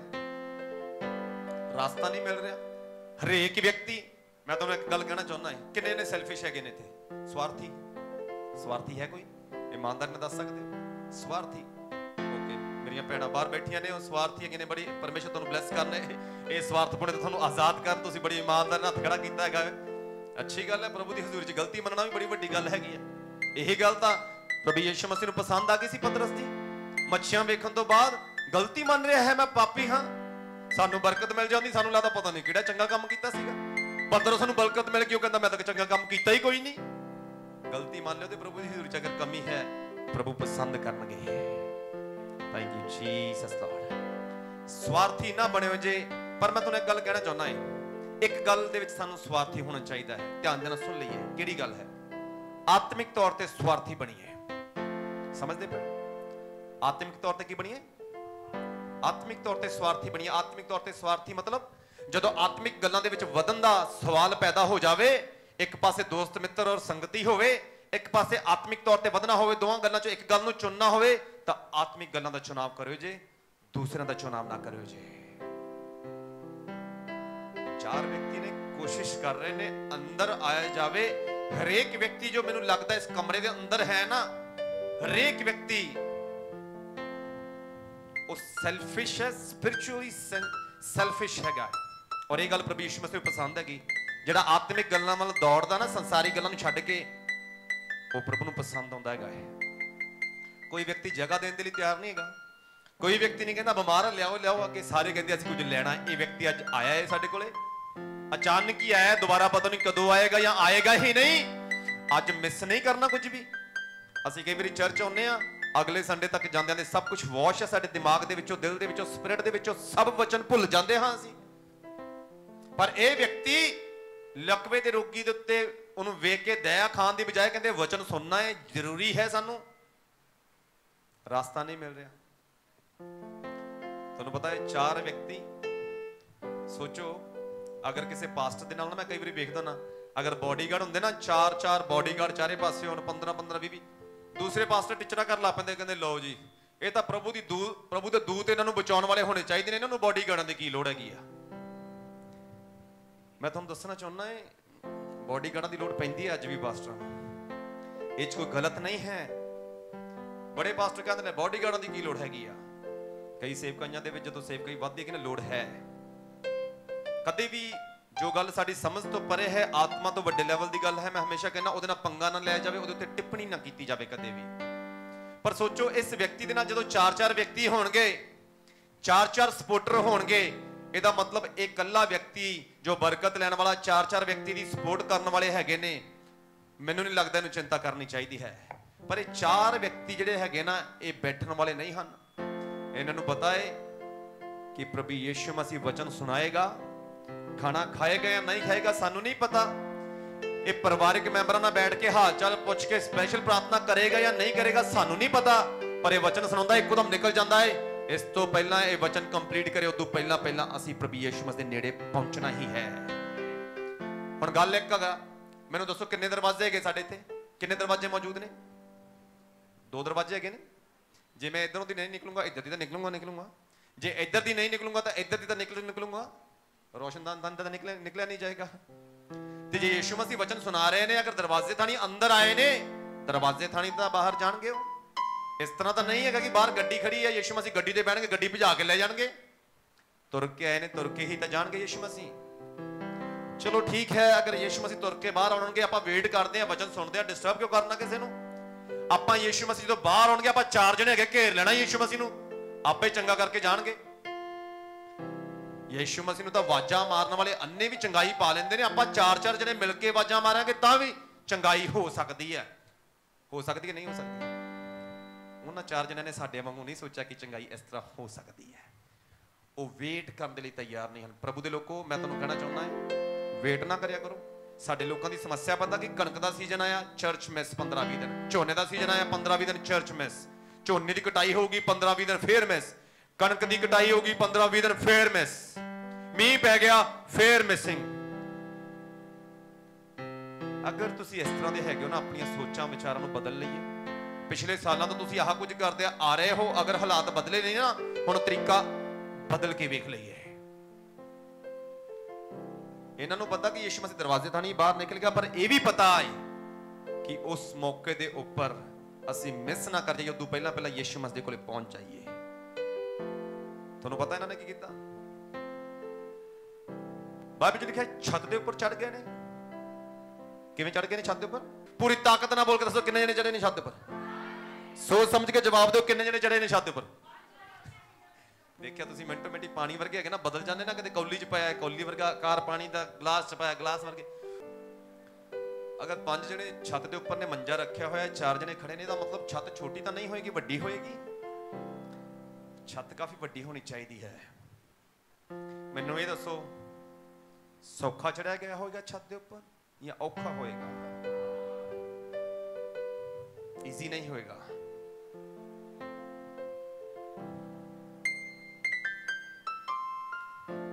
ਕਿੰਨੇ ਜਣੇ ਚਾਹੁੰਦੇ ਨੇ ਬਰਕਤ ਪਾਈਏ, ਅਸੀਂ ਬਹੁਤ ਆਇਤ ਵਾਲੀ ਬਰਕਤ ਪਾਈਏ? ਵੇਟ ਉਹ ਵਿਅਕਤੀ ਕਰ ਸਕਦੇ ਸੀਗੇ, ਪਰ ਉਹ ਕਹਿੰਦੇ ਵੇਟ ਨਹੀਂ ਕਰਨੀ, ਇਸ ਤੋਂ ਪਹਿਲਾਂ ਵਚਨ ਫਿਨਿਸ਼ ਕਰਿਆ ਸੀ, ਯਿਸੂ ਮਸੀਹ ਦੇ ਕੋਲ ਪਹੁੰਚਣਾ ਹੈ। ਇਹ ਨਾ ਕਿਹਾ ਕਰੋ 2-4 ਸੰਡੇ ਛੁੱਟੀ, ਪਾਸਟਰ ਕਿਹੜਾ ਕਿਤੇ ਚੱਲਿਆ, ਪਾਸਟਰ ਤਾਂ ਇੱਥੇ ਹੈਗਾ ਹੈ। ਮੈਂ ਤੁਹਾਨੂੰ ਦੱਸਣਾ ਚਾਹੁੰਦਾ, ਤੁਹਾਡੀ ਗਵਾਹੀ ਜ਼ਰੂਰ ਵਾਪਿਸ ਜਾ ਸਕਦੀ ਹੈ। ਪ੍ਰਭੂ ਦਾ ਵਚਨ ਜ਼ਰੂਰ ਵਾਪਿਸ ਜਾ ਸਕਦਾ ਹੈ ਅਗਰ ਤੁਸੀਂ ਲਾਪਰਵਾਹ ਹੋ ਤਾਂ। ਅਸੀਂ ਕਈ ਵਾਰੀ ਕਹਿੰਦੇ ਨੇ ਪਾਸਟਰ ਜੀ ਕਿੱਥੇ ਚੱਲੇ, ਕੋਈ ਚੱਕਰ ਨਹੀਂ, ਨੰਬਰ ਸਾਡੇ ਕੋਲੇ ਆ ਗਿਆ, ਪ੍ਰੇਅਰ ਲਾਈਨ ਨੰਬਰ ਤੇ ਫੋਨ ਲਾਵਾਂਗੇ, ਪਾਸਟਰ ਜੀ ਅਵੇਲੇਬਲ ਨੇ। ਚਰਚ ਤੋਂ ਬਾਹਰ ਨਿਕਲਣਗੇ, ਜਿੱਥੇ ਪਾਸਟਰ ਜੀ ਦਾ ਕੈਬਨ ਬਣਿਆ ਨਾਲ ਹੀ ਘੇਰ ਲੈਣਾ ਪਾਸਟਰ ਜੀ ਨੂੰ, ਪਾਸਟਰ ਜੀ ਪ੍ਰਾਰਥਨਾ ਕਰੋ। ਇਹ ਸੋਚਾਂ ਬਦਲ ਲਓ ਜੇ। ਪਰ ਬਾਈਬਲ 'ਚ ਲਿਖਿਆ 4 ਵਿਅਕਤੀ ਉੱਪਰ ਚੜੇ ਨੇ, ਪੌੜੀਆਂ ਇੱਟਾਂ ਦੀਆਂ ਨਹੀਂ ਬਣੀਆਂ ਹੋਈਆਂ। ਧਿਆਨ ਦੇ ਨਾਲ ਸੁਣ ਲਿਓ ਜੇ, ਸਾਡੀਆਂ ਇੱਟਾਂ ਦੀਆਂ ਪੌੜੀਆਂ ਬਣੀਆਂ ਹੋਣ ਨਾ, ਜਿਵੇਂ ਅੱਜ ਕੱਲ ਮਾਡਰਨ ਪੌੜੀਆਂ ਨੇ, ਉੱਥੋਂ ਵੀ ਕਿਸੇ ਵਿਅਕਤੀ ਨੂੰ ਮੰਜੇ ਉੱਪਰ ਚੁੱਕ ਕੇ ਲਿਜਾਣਾ 4 ਜਣਿਆਂ ਦੇ ਲਈ ਸੌਖਾ ਨਹੀਂ ਹੈਗਾ। ਸੋਚੋ ਪੌੜੀਆਂ ਕਿਵੇਂ ਦੀਆਂ ਹੋਣਗੀਆਂ ਪੁਰਾਣੇ ਦਿਨਾਂ 'ਚ, ਜਿਹੋ ਜਿਹੀਆਂ ਆਹ ਪੌੜੀਆਂ, ਚੜੇ ਕਿਵੇਂ ਹੋਣਗੇ, ਮੰਜਾ ਕਿਵੇਂ ਗਿਆ ਹੋਗਾ ਛੱਤ ਦੇ ਉੱਪਰ। ਔਰ ਸਾਰਿਆਂ ਨਾਲੋਂ ਜ਼ਬਰਦਸਤ ਗੱਲ ਪਤਾ ਕੀ ਹੈ? ਚਾਰਾਂ ਵਿਅਕਤੀਆਂ ਦਾ ਭਾਰ ਅਗਰ 4 ਵਿਅਕਤੀ ਖੜੇ ਹੋ ਜਾਣੇ ਤੇ ਮੰਜਾ ਵੀ ਉੱਤੇ ਰੱਖ ਦਿੰਦੇ, 5ਵਾਂ ਵਿਅਕਤੀ ਮੰਜੇ ਦੇ ਉੱਪਰ ਪਿਆ, ਛੱਤ ਢੇੜਨ ਦੀ ਲੋੜ ਨਹੀਂ, ਉਹ ਸਿੱਧਾ ਹੀ ਥੱਲੇ ਆ ਜਾਣਗੇ ਆਪਣੇ ਆਪ। ਪਰ ਬਾਈਬਲ ਦੇ ਵਿੱਚ ਲਿਖਿਆ ਜਦੋਂ ਚੜੇ ਨੇ ਨਾ, ਸੌਖੇ ਤਰੀਕੇ ਨਾਲ ਨਹੀਂ ਚੜੇ, ਇਹਨਾਂ ਨੂੰ ਐਫਰਟ ਕਰਨਾ ਪਿਆ ਹੋਏਗਾ, ਔਖਾ ਹੋਣਾ ਪਿਆ ਹੋਏਗਾ। ਮੈਂ ਤੁਹਾਨੂੰ ਦੱਸਣਾ ਚਾਹੁੰਦਾ, ਜਦੋਂ ਯਿਸੂ ਮਸੀਹ ਦੇ ਕੋਲੇ ਤੁਸੀਂ ਆਉਣਾ ਚਾਹੋਗੇ ਨਾ, ਯਿਸੂ ਮਸੀਹ ਦੇ ਨੇੜੇ ਆਉਣਾ ਹੈ, ਉਹਦੀ ਨਿਕਟਤਾ 'ਚ ਆਉਣਾ, ਤੁਹਾਡੇ ਲਈ ਰਾਹ ਕਈ ਵਾਰੀ ਸੌਖਾ ਨਹੀਂ ਹੋਏਗਾ। ਮੈਂ ਤੁਹਾਨੂੰ ਦੱਸਣਾ ਚਾਹੁੰਦਾ ਹੈ, ਕੁਝ ਭੈਣਾਂ ਦੇ ਲਈ ਰਾਹ ਸੌਖਾ ਨਹੀਂ ਹੋਏਗਾ, ਕੁਝ ਭਰਾਵਾਂ ਦੇ ਲਈ ਰਾਹ ਸੌਖਾ ਨਹੀਂ ਹੋਏਗਾ। ਭੈਣਾਂ ਦੇ ਲਈ ਰਾਹ ਇਸ ਲਈ ਸੌਖਾ ਨਹੀਂ ਹੋਏਗਾ, ਘਰ ਦੀਆਂ 100 ਜ਼ਿੰਮੇਵਾਰੀਆਂ ਹੈਗੀਆਂ ਨੇ। ਕਈ ਵਾਰੀ ਕਈਆਂ ਕੋਲ ਵਿਚਾਰਿਆਂ ਕੋਲ ਕਿਰਾਇਆ ਨਹੀਂ ਹੈ ਚਰਚ ਆਉਣ ਦੇ ਲਈ, ਫੈਮਿਲੀ ਮੈਂਬਰ ਸਹਿਮਤ ਨਹੀਂ ਹੈਗੇ ਚਰਚ ਆਉਣ ਦੇ ਲਈ। ਸੰਡੇ ਦਾ ਦਿਨ ਹੁੰਦਾ, ਰਾਤ ਦਾ ਵਾਰਾ, ਕਈ ਵਾਰੀ ਘਰੇ ਲੜਾਈ ਹੋ ਕੇ ਅਸੀਂ ਚਰਚ ਵਿੱਚ ਪਹੁੰਚਦੇ ਗਏ ਹਾਂ। ਭਰਾਵਾਂ ਦੇ ਲਈ ਇਹ ਕਈ ਵਾਰੀ ਇਸ ਤਰ੍ਹਾਂ ਸੌਖਾ ਨਹੀਂ ਹੁੰਦਾ ਚਰਚ ਵਿੱਚ ਆਉਣਾ। ਜਿੱਥੇ ਕੰਮ ਕਰ ਰਹੇ ਆ, ਜੌਬ ਕਰਦੇ ਪਏ ਆ, ਉਹ ਸਾਨੂੰ ਤੰਗ ਕਰਦੇ ਕਿ ਵੀ ਸੰਡੇ ਵੀ ਚਰਚ ਨਹੀਂ ਜਾਣਾ, ਤੁਸੀਂ ਕੰਮ ਤੇ ਆਉਣਾ ਹੈਗਾ ਏ, ਜੌਬ ਤੇ ਆਉਣਾ ਹੈਗਾ, ਦਿਹਾੜੀ ਤੇ ਆਉਣਾ ਹੈਗਾ ਏ। ਦੋਨੋਂ ਕੈਟਾਗਰੀਆਂ ਈਜ਼ੀ ਚਰਚ ਪਹੁੰਚ ਨਹੀਂ ਸਕਦੀਆਂ, ਚਾਹੇ ਭੈਣਾਂ ਦੀ ਗੱਲ ਆਵੇ ਚਾਹੇ ਭਰਾਵਾਂ ਦੀ ਗੱਲ ਆਵੇ। ਅਗਰ ਤੁਸੀਂ ਇਹਨਾਂ ਹੱਦਾਂ ਨੂੰ ਤੋੜ ਕੇ ਚਰਚ ਪਹੁੰਚਦੇ ਪਏ ਹੋ ਨਾ, ਮੈਂ ਤੁਹਾਨੂੰ ਅੱਜ ਦੱਸਣਾ ਚਾਹੁੰਦਾ ਹਾਂ, ਯਹੋਵਾ ਪਰਮੇਸ਼ਰ ਅੱਜ ਤੁਹਾਨੂੰ ਦੇਖਦਾ ਪਿਆ ਹੈ। ਪ੍ਰਭੂ ਯਿਸੂ ਮਸੀਹ ਅੱਜ ਤੁਹਾਨੂੰ ਦੇਖਦਾ ਪਿਆ ਹੈ, ਔਰ ਸਿਰਫ ਦੇਖੇਗਾ ਨਹੀਂ, ਤੁਹਾਡੀਆਂ ਜ਼ਿੰਦਗੀਆਂ ਨੂੰ ਬਦਲ ਕੇ ਰੱਖ ਦੇਗਾ। ਅਗਰ ਤੁਸੀਂ ਕਈ ਹੱਦਾਂ ਨੂੰ ਤੋੜ ਕੇ ਅੱਜ ਚਰਚ ਪਹੁੰਚਦੇ ਪਏ ਹੋ। ਤੁਹਾਡੇ ਵਿੱਚੋਂ ਕੁਝ ਲੋਕ ਮੈਂ ਜਾਣਦਾਗਾ ਸੌਖੇ ਨਹੀਂ ਚਰਚ ਪਹੁੰਚਦੇ, ਬੜੇ ਔਖੇ ਕੋਈ ਚਰਚ ਪਹੁੰਚਦੇ ਹੋ। ਕਈਆਂ ਕੋਲ ਸੋਰਸ ਨਹੀਂ ਹੈ, ਪੈਸਾ ਨਹੀਂ ਹੈ, ਫੈਮਿਲੀ ਦਾ ਸਾਥ ਨਹੀਂ ਹੈ, ਰਿਸ਼ਤੇਦਾਰਾਂ ਦਾ ਵਿਰੋਧ ਹੈ, ਉਹਦੇ ਬਾਵਜੂਦ ਤੁਸੀਂ ਚਰਚ ਆ ਰਹੇ ਹੋ। ਤਾਂ ਮੈਂ ਖੁਸ਼ਖਬਰੀ ਤੁਹਾਨੂੰ ਇਹ ਦੇਣਾ ਚਾਹੁੰਦਾ ਹਾਂ, ਅੱਜ ਯਿਸੂ ਮਸੀਹ ਤੁਹਾਨੂੰ ਦੇਖਦਾ ਪਿਆ ਹੈ, ਔਰ ਜਦੋਂ ਯਿਸੂ ਮਸੀਹ ਦੇਖਦਾ ਹੈ ਨਾ, ਲੋਕਾਂ ਦੀਆਂ ਜ਼ਿੰਦਗੀਆਂ ਬਦਲ ਜਾਂਦੀਆਂ ਹਨ। ਬਾਈਬਲ ਦੇ ਵਿੱਚ ਲਿਖਿਆ ਹੈਗਾ, ਕਹਿੰਦੇ ਉਹ ਛੱਤ ਤੇ ਚੜੇ ਨੇ, ਜਦੋਂ ਛੱਤ ਤੇ ਚੜ ਗਏ ਨਾ, ਇੱਥੇ ਬਸ ਨਹੀਂ ਹੋਇਆ, ਕਹਿੰਦੇ ਉਹਨਾਂ ਨੇ ਛੱਤ ਨੂੰ ਉਧੇੜ ਦਿੱਤਾ ਹੈ। ਕੀ ਕੀਤਾ ਹੈਗਾ ਛੱਤ ਨੂੰ ਉਹਨਾਂ ਨੇ? ਸਾਰੇ ਨੂੰ ਉੱਚੀ ਆਵਾਜ਼ 'ਚ ਬੋਲੋ, ਕੀ ਕੀਤਾ ਹੈਗਾ ਛੱਤ ਨੂੰ? ਪੂਰੀ ਤਾਕਤ ਦੇ ਨਾਲ ਬੋਲੋ, ਕੀ ਕੀਤਾ ਹੈਗਾ ਛੱਤ ਨੂੰ? ਤੇ ਲਕਵੇ ਦੇ ਰੋਗੀ ਨੂੰ ਥੱਲੇ ਲਟਕਾ ਦਿੱਤਾ ਹੈਗਾ। ਇਹ ਚੰਗਾਈ ਨਾ ਬਾਈਬਲ ਦੇ ਵਿੱਚ ਤੁਸੀਂ ਇਕੱਲੀ ਇਸ ਜਗ੍ਹਾ ਤੇ ਪੜੋਗੇ, ਇਹੋ ਜਿਹੀ ਚੰਗਾਈ।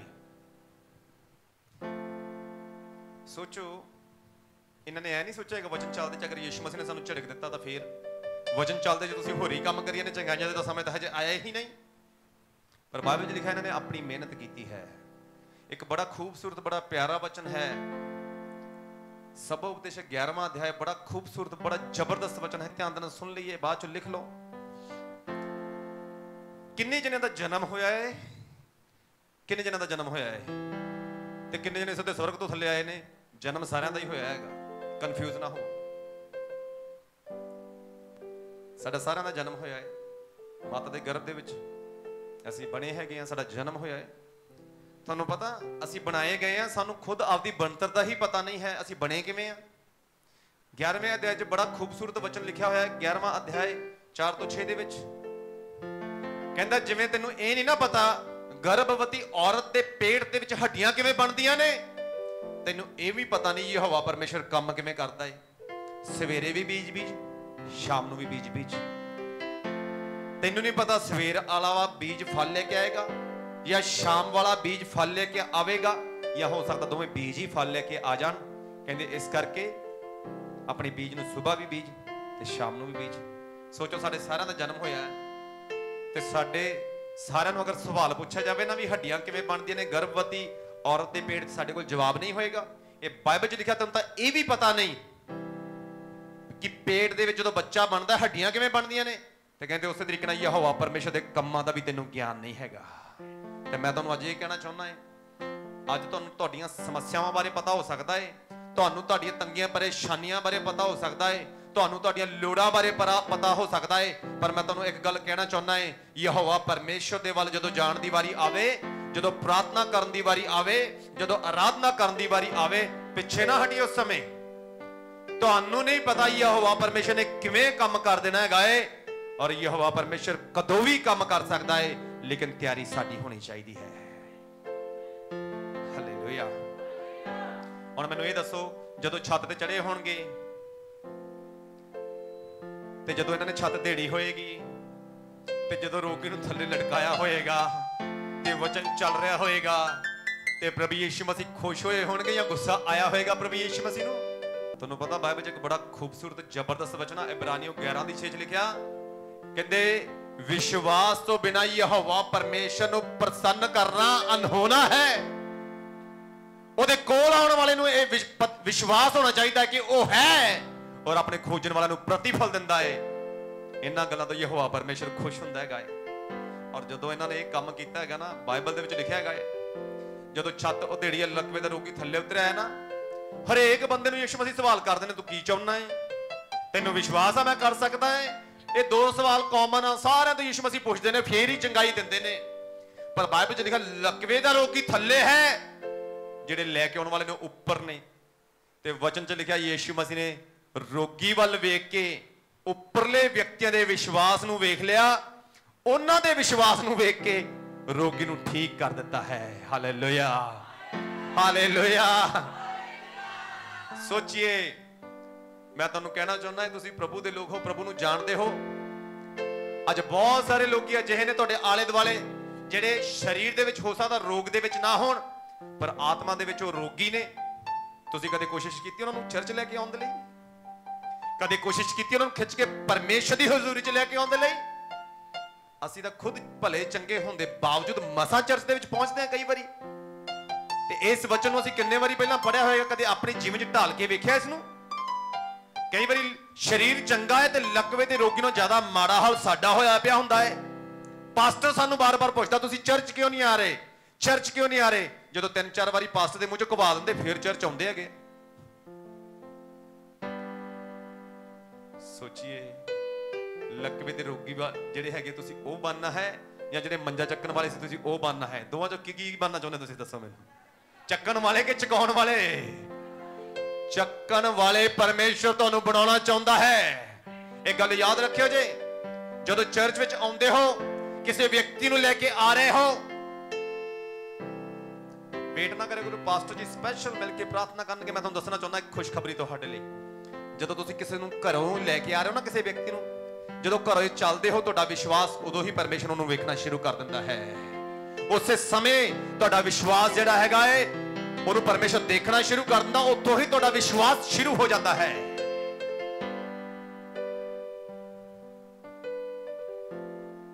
ਪ੍ਰਭੂ ਯਿਸੂ ਮਸੀਹ ਲਕਵੇ ਦੇ ਰੋਗੀ ਦੇ ਕੋਲ ਗਏ, ਹੱਥ ਰੱਖਿਆ ਕਿ ਨਹੀਂ ਰੱਖਿਆਗਾ? ਤੁਸੀਂ ਸਾਰਿਆਂ ਨੇ ਵਚਨ ਪੜਿਆ ਵੀ ਹੋਏਗਾ, ਸੁਣਿਆ ਵੀ ਆ। ਯਿਸੂ ਮਸੀਹ ਨੇ ਹੱਥ ਰੱਖਿਆ ਕਿ ਨਹੀਂ ਰੱਖਿਆਗਾ? ਨਹੀਂ ਰੱਖਿਆਗਾ। ਯਿਸੂ ਮਸੀਹ ਨੇ ਕੀ ਕਿਹਾਗਾ? ਮੰਜਾ ਚੱਕ ਤੇ ਘਰੇ ਚਲਾ ਜਾ। ਉਸ ਤੋਂ ਪਹਿਲਾਂ ਯਿਸੂ ਮਸੀਹ ਨੇ ਇੱਕ ਬੜੀ ਜ਼ਬਰਦਸਤ ਗੱਲ ਕਹੀ, ਕਹਿੰਦੇ ਤੇਰੇ ਪਾਪ ਸ਼ਮਾ ਹੋਏ। ਹਾਲੇਲੂਇਆ। ਮੰਜਾ ਚੁੱਕ ਤੇ ਘਰੇ ਚਲਾ ਜਾ। ਕਈ ਵਾਰੀ ਤੁਹਾਡੇ ਵਿੱਚੋਂ ਇੱਥੇ ਕਈ ਲੋਕੀ ਬੈਠੇ ਹੋਣਗੇ, ਤੁਸੀਂ ਕਹਿੰਦੇ ਚੰਗਾਈ ਕਿਉਂ ਨਹੀਂ ਹੁੰਦੀ? ਕਈ ਵਾਰੀ ਸਵਾਲ ਹੋਏਗਾ ਤੁਹਾਡੇ ਸਾਰਿਆਂ ਦਾ। ਕਈ ਵਾਰੀ ਨਾਲ ਦਾ ਵਿਅਕਤੀ ਚੰਗਾਈ ਲੈ ਤਾਂ ਚੰਗਾਈ ਕਿਉਂ ਨਹੀਂ ਹੋ ਰਹੀ ਸਾਡੇ ਸਰੀਰ ਦੇ ਅੰਦਰ? ਮੈਂ ਤੁਹਾਨੂੰ ਦੱਸਣਾ ਚਾਹੁੰਦਾ, ਇੱਕ ਕਾਰਨ ਹੈ। ਪ੍ਰਭੂ ਯਿਸੂ ਮਸੀਹ ਨੇ ਇੱਥੇ ਫਿਜ਼ੀਕਲ ਹੀਲਿੰਗ ਨਹੀਂ ਕੀਤੀ ਹੈ। ਫਸਟ ਸਰੀਰਕ ਚੰਗਾਈ ਨਹੀਂ ਹੋਈ ਹੈ ਪਹਿਲੇ ਨੰਬਰ ਦੇ ਉੱਪਰ। ਇੱਥੇ ਪਹਿਲੇ ਨੰਬਰ ਦੇ ਉੱਪਰ ਇੱਕ ਅਜਿਹੀ ਚੰਗਾਈ ਹੋਈ ਹੈ ਜਿਹੜੀ ਚੰਗਾਈ ਕਿਸੇ ਨੂੰ ਨਜ਼ਰ ਨਹੀਂ ਆਈ ਔਰ ਕਈਆਂ ਨੇ ਸਮਝੀ ਹੀ ਨਹੀਂ। ਪਹਿਲਾਂ ਪ੍ਰਭੂ ਯਿਸੂ ਮਸੀਹ ਨੇ ਆਤਮਿਕ ਚੰਗਾਈ ਕੀਤੀ ਹੈ, ਫਿਰ ਸਰੀਰਕ ਚੰਗਾਈ ਕੀਤੀ ਹੈ। ਪ੍ਰਭੂ ਯਿਸੂ ਮਸੀਹ ਨੂੰ ਕੰਮ ਕਰਨ ਦਾ ਤਰੀਕਾ ਪਤਾ ਹੈ। ਕਈ ਵਾਰੀ ਅਸੀਂ ਆਸ਼ੀਸ਼ ਚਾਹੀਏ, ਸਾਨੂੰ ਬਰਕਤ ਚਾਹੀਦੀ ਹੈ, ਸਭ ਕੁਝ ਚਾਹੀਦਾ, ਤਰੀਕਾ ਸਾਡਾ ਜਦੋਂ ਗਲਤ ਹੋ ਜਾਂਦਾ ਨਾ, ਹਾਜ਼ਰੀ ਚਰਚ ਵਿੱਚ ਦੇ ਰਹੇ ਆ, ਤਰੀਕਾ ਗਲਤ ਹੋ ਜਾਂਦਾ, ਉਹ ਕੰਮ ਸਾਡੇ ਜੀਵਨ 'ਚ ਹੁੰਦਾ ਨਹੀਂ, ਸਾਡੀ ਹਾਜ਼ਰੀ ਘਟ ਜਾਂਦੀ ਚਰਚ ਦੇ ਵਿੱਚੋਂ, ਅਸੀਂ ਮਿਸ ਕਰਨਾ ਸ਼ੁਰੂ ਕਰ ਦਿੰਦੇ ਚਰਚ ਨੂੰ। ਨੋ, ਤਰੀਕਾ ਸਹੀ ਹੋਣਾ ਚਾਹੀਦਾ ਪਹਿਲੇ ਨੰਬਰ ਦੇ ਉੱਪਰ। ਤੁਹਾਨੂੰ ਕਈ ਜਣਾਂ ਨੂੰ ਲੱਗਿਆ ਇੱਕੋਦਮ ਚੰਗਾਈ ਹੋ ਗਈ, ਚਾਰਾਂ ਜਣਾਂ ਦੇ ਵਿਸ਼ਵਾਸ ਨੂੰ ਵੇਖ ਕੇ ਚੰਗਾਈ ਇੱਕੋਦਮ ਨਹੀਂ ਹੋ ਗਈ। ਪ੍ਰਭੂ ਯਿਸੂ ਮਸੀਹ ਨੇ ਜਦੋਂ ਇਸ ਵਿਅਕਤੀ ਨੂੰ ਧਿਆਨ ਨਾਲ ਵੇਖਿਆ, ਉਹਨੇ ਵੇਖਿਆ ਕਿ ਇਸ ਵਿਅਕਤੀ ਦੇ ਜੀਵਨ ਦੇ ਵਿੱਚ ਪਾਪ ਹੈ। ਪਹਿਲਾਂ ਗੁਨਾਹ ਮਾਫ ਕੀਤੇ ਨੇ, ਫਿਰ ਚੰਗਾਈ ਹੋਈ ਹੈ। ਸਾਡੇ ਜੀਵਨਾਂ 'ਚ ਕਈ ਵਾਰੀ ਚੰਗਾਈਆਂ ਪਤਾ ਕਿਉਂ ਨਹੀਂ ਹੁੰਦੀਆਂ? ਸਰੀਰਕ ਚੰਗਾਈਆਂ ਕਿਉਂ ਨਹੀਂ ਹੋ ਰਹੀਆਂ? ਸਾਡੀ ਜੌਬ, ਫਾਈਨੈਂਸ, ਇਹਦੇ ਵਿੱਚ ਚੰਗਾਈ ਕਿਉਂ ਨਹੀਂ ਆ ਰਹੀ? ਸਾਡੇ ਰਿਲੇਸ਼ਨਸ਼ਿਪ ਹੀਲਿੰਗ ਕਿਉਂ ਨਹੀਂ ਹੋ ਰਹੀ? ਪਹਿਲਾਂ ਆਤਮਿਕ ਤੌਰ ਤੇ ਕੁਝ ਗੁਨਾਹ ਅਜਿਹੇ ਨੇ ਜਿਨ੍ਹਾਂ ਨੂੰ ਸਾਨੂੰ ਮੰਨਣਾ ਜ਼ਰੂਰੀ ਹੈ, ਛੱਡਣਾ ਜ਼ਰੂਰੀ ਹੈ। ਉਸ ਤੋਂ ਬਾਅਦ ਸਰੀਰਕ ਚੰਗਾਈ ਵੀ ਆ ਜਾਏਗੀ। ਕਈ ਵਾਰੀ ਆਤਮਿਕ ਤੌਰ ਤੇ ਅਸੀਂ ਬਿਮਾਰ ਹੁੰਨੇ, ਉਹ ਚੰਗਾਈ ਨਹੀਂ ਮੰਗਦੇ, ਅਸੀਂ ਸਰੀਰਕ ਚੰਗਾਈ ਮੰਗ ਰਹੇ ਹਾਂ। ਇਹ ਗੱਲ ਯਾਦ ਰੱਖੋ, ਇਹ ਨਿਯਮ ਆ ਬਾਈਬਲ ਦਾ। ਜੋ ਕੁਝ ਵੀ ਹੁੰਦਾ ਪਹਿਲਾਂ ਸਵਰਗ ਦੇ ਵਿੱਚ ਹੁੰਦਾ, ਆਤਮਾ 'ਚ ਹੁੰਦਾ ਹੈ, ਬਾਅਦ 'ਚੋਂ ਸਰੀਰ 'ਚ ਹੁੰਦਾ ਹੈਗਾ। ਤਾਂ ਹੀ ਤਾਂ ਹਮਾਰੇ ਬਾਬਾ ਜੀ ਕਹਿੰਦੇ ਨਾ, ਜਿਸ ਤਰ੍ਹਾਂ ਤੇਰੀ ਇੱਛਾ ਸਵਰਗ 'ਚ ਪੂਰੀ ਹੁੰਦੀ, ਧਰਤੀ ਤੇ ਵੀ ਹੋਵੇ। ਪਹਿਲਾਂ ਸਵਰਗ 'ਚ ਕੁਝ ਹੋਏਗਾ ਆਤਮਾ ਦੇ ਵਿੱਚ, ਫਿਰ ਧਰਤੀ ਦੇ ਉੱਪਰ ਹੋਏਗਾ। ਗੱਲ ਯਾਦ ਰੱਖਿਓ ਜੀ। ਕਈ ਵਾਰੀ ਅਸੀਂ ਧਰਤੀ ਤੇ ਪਹਿਲਾਂ ਕੁਝ ਕਰਨ ਨੂੰ ਕਹਿੰਦੇ ਆ, ਅਸੀਂ ਕਹਿੰਦੇ ਪਹਿਲਾਂ ਪ੍ਰਭੂ ਬਰਕਤ ਦੇ, ਸੁਧਾਰ ਫੇਰ ਕਰ ਲਵਾਂਗੇ। ਪ੍ਰਭੂ ਨੇ ਸਾਡੇ ਹਿਸਾਬ ਨਾਲ ਨਹੀਂ ਚੱਲਣਾ, ਅਸੀਂ ਪ੍ਰਭੂ ਦੇ ਹਿਸਾਬ ਦੇ ਨਾਲ ਚੱਲਣਾ ਹੈਗਾ ਏ। ਪਰਮੇਸ਼ਰ ਜੇ ਤੂੰ ਪੈਸੇ ਦੇ ਦੇਵੇਂ ਨਾ, ਫਿਰ ਮੈਂ ਦਸਵੰਧ ਕੱਢਣਾ ਤੇਰਾ ਸ਼ੁਰੂ ਕਰ ਦਊਂ। ਤੇ ਪਹਿਲਾਂ ਮੈਨੂੰ ਇਹ ਦੱਸੋ, ਰੋਟੀ ਤੁਹਾਡੇ ਵਾਸਤੇ ਕਾਂ ਲੈ ਕੇ ਆਉਂਦਾ ਜਿਵੇਂ ਏਲੀਆਸ ਤੇ ਲੈ ਕੇ ਆਉਂਦਾ ਸੀਗਾ?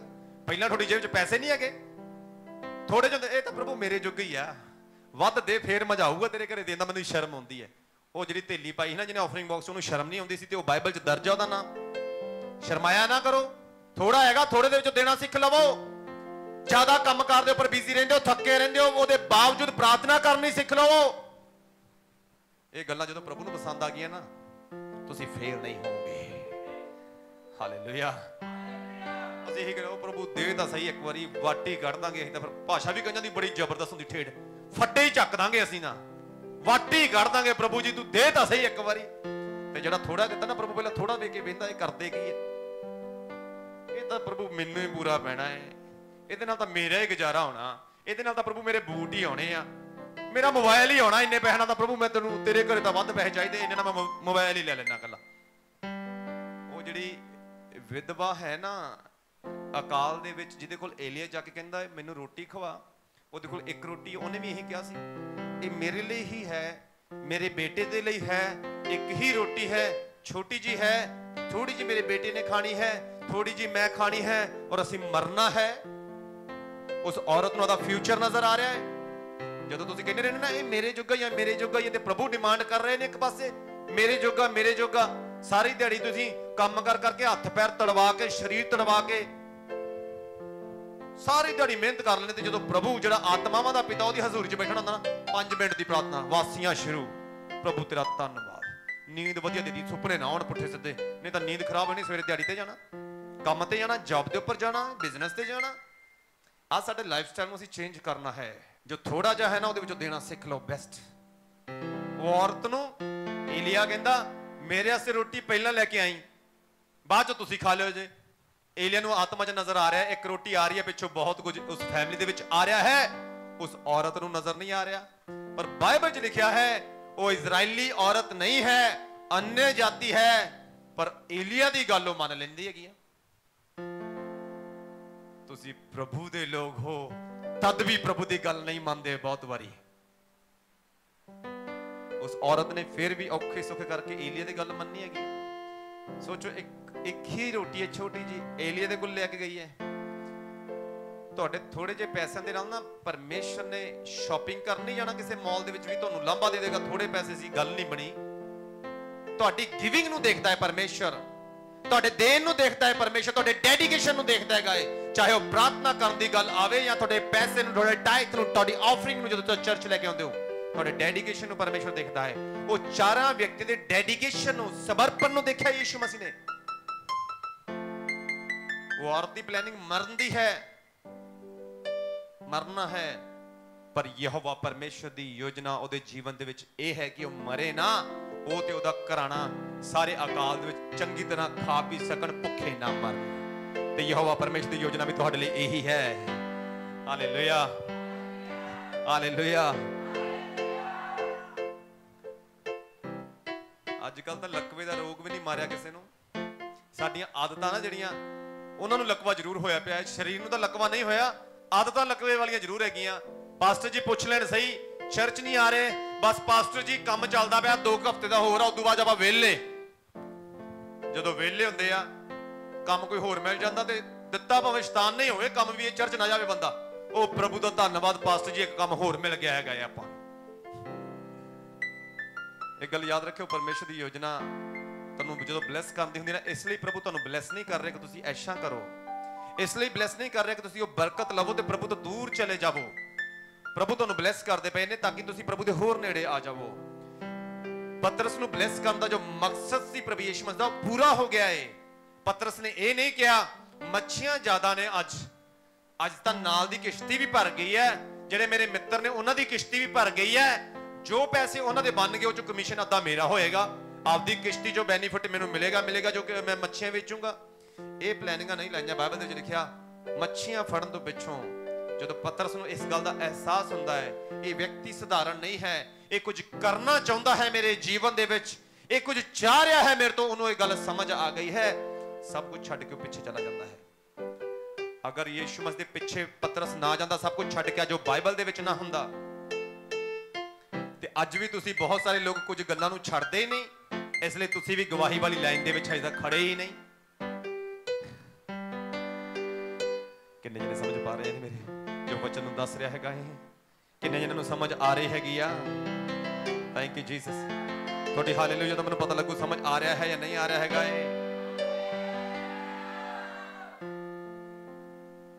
हुण तुसीं कहोगे पास्टर जी आत्मिक चंगाई किवें होएगी? हथ रखण दे द्वारा होएगी। कोई भी नवा व्यक्ति आ रहा है, तुसीं लैके आ रहे हो, तुहाडा काम उहनूं टीच करन दा है। हाँ साडे पास्टर फर्स्ट डे मिल सकते हैं नवे व्यक्ति नूं, पर मैं तुहानूं दसना चाहुंदा है उस तो पहला एक होर खास व्यक्ति है जिहदा मिलना उस नवे व्यक्ति नूं जरूरी है पास्टर दे नालों ज़्यादा, और वो खास व्यक्ति प्रभु यीशु मसीह है।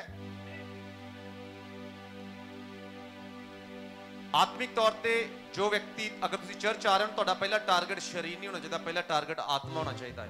आत्मा दे विचों गलतियां गुनाह ने साडे अंदरों बाहर होने चाहिए ने। उस तो बाद जो कुछ तुहाडे नाल जुड़िया ना सब कुछ प्रभु यीशु मसीह चंगा कर देंगे। देखो अपनी आदतां नूं चेक करो, की बुरा है, ये ठीक नहीं है, इनू बंद किया जाए। इस तो बाद प्रभु यीशु मसीह मैनू माफ करो, मैं तौबा करदा हाँ। इस तरह का साडा सुभाव होना चाहिए है। कई बार साडी माफी बड़ी जबरदस्त मंगण का तरीका हुंदा है। सारी दिहाड़ी गुनाह, सारी दिहाड़ी गालां, सारी दिहाड़ी ठट्ठे मजाक, गलत काम, माफी मंगण का समा 5 मिनट 2 मिनट, प्रभु जी माफ कर दो, चेक साइन करके दे देने, कैश करवा लो प्रभु जी अपने आप। दाऊद साडे वर्गा नहीं है, उन्होंने पता ना गलती की है, ते माफी भी फिर जबरदस्त तरीके ना मंगी, उन्हें तौबा की जबरदस्त तरीके दे नाल। अज ना जो एक गल याद रखियो, जे गलती की है ना तुसीं, माफी मंगी आ, उस तो बाद अगर इत्थे आनंद नहीं है, खुशी नहीं है, शांति नहीं है, मतलब प्रभु ने हजे माफी दी नहीं है, तुसीं सही तरीके नाल माफी मंगी नहीं है हजे तक। जबूर 51 अध्याय ओदी 12 आयत दे विच लिखिया है, परमेश्वर मेरे मुक्ति दे आनंद नूं मैनूं वापस कर दे। ये दाऊद 51वां अध्याय पता कदों लिख रहा है? जदों बैतशेबा दे नाल व्यभिचार करदा है, बच्चा पैदा हो जाता है और उन्हें पता लग गया मैं गुनाह किया, भविष्यवक्ता आके दसदा तू गुनाह किया, फिर वो पश्चाताप करता है, बार बार माफी मांग रहा, बार बार वो बार बार पता क्यों माफी मांग रहा? असीं 2 मिनट क्यों माफी मांगदे? उसदा कारण पता की है? असीं 2 मिनट माफी मांगदे आ ते आमीन करके खत्म कर दिंदे सब कुछ, असीं चेक ही नहीं करते अंदर प्रभु दा आत्मा वो सानू पीस दे रहा, वो जॉय दे रहा, सानू नहीं आ रहा, कोई गल नहीं, कल तक ठीक हो जाऊगा, कोई गल नहीं, अज मूड थोड़ा ऑफ आ, गलती होगी, प्रभु की हजूरी चाके एहसास होया, कल नू मूड ठीक हो जाऊगा। मैं तुहानू दसना चाहना इस तरह कदे भी नहीं होएगा। दाऊद नू बार बार लगता है माफी मांग रहे हैं, लेकिन अंदर खुशी नहीं भरी जा रही। 51 दी 12 च कहता प्रभु मुक्ति दे आनंद नू मैनू वापस कर दे। अज किन्ने जणां दा बपतिस्मा होया इत्थे, मैनू दस्सिओ ईमानदारी दे नाल। ओके, मैं तुहानू एक गल दा निशानी दिना हैगा, आनंद किवें दा हुंदा, किहो जी किस आनंद दी दाऊद गल करदा पिया।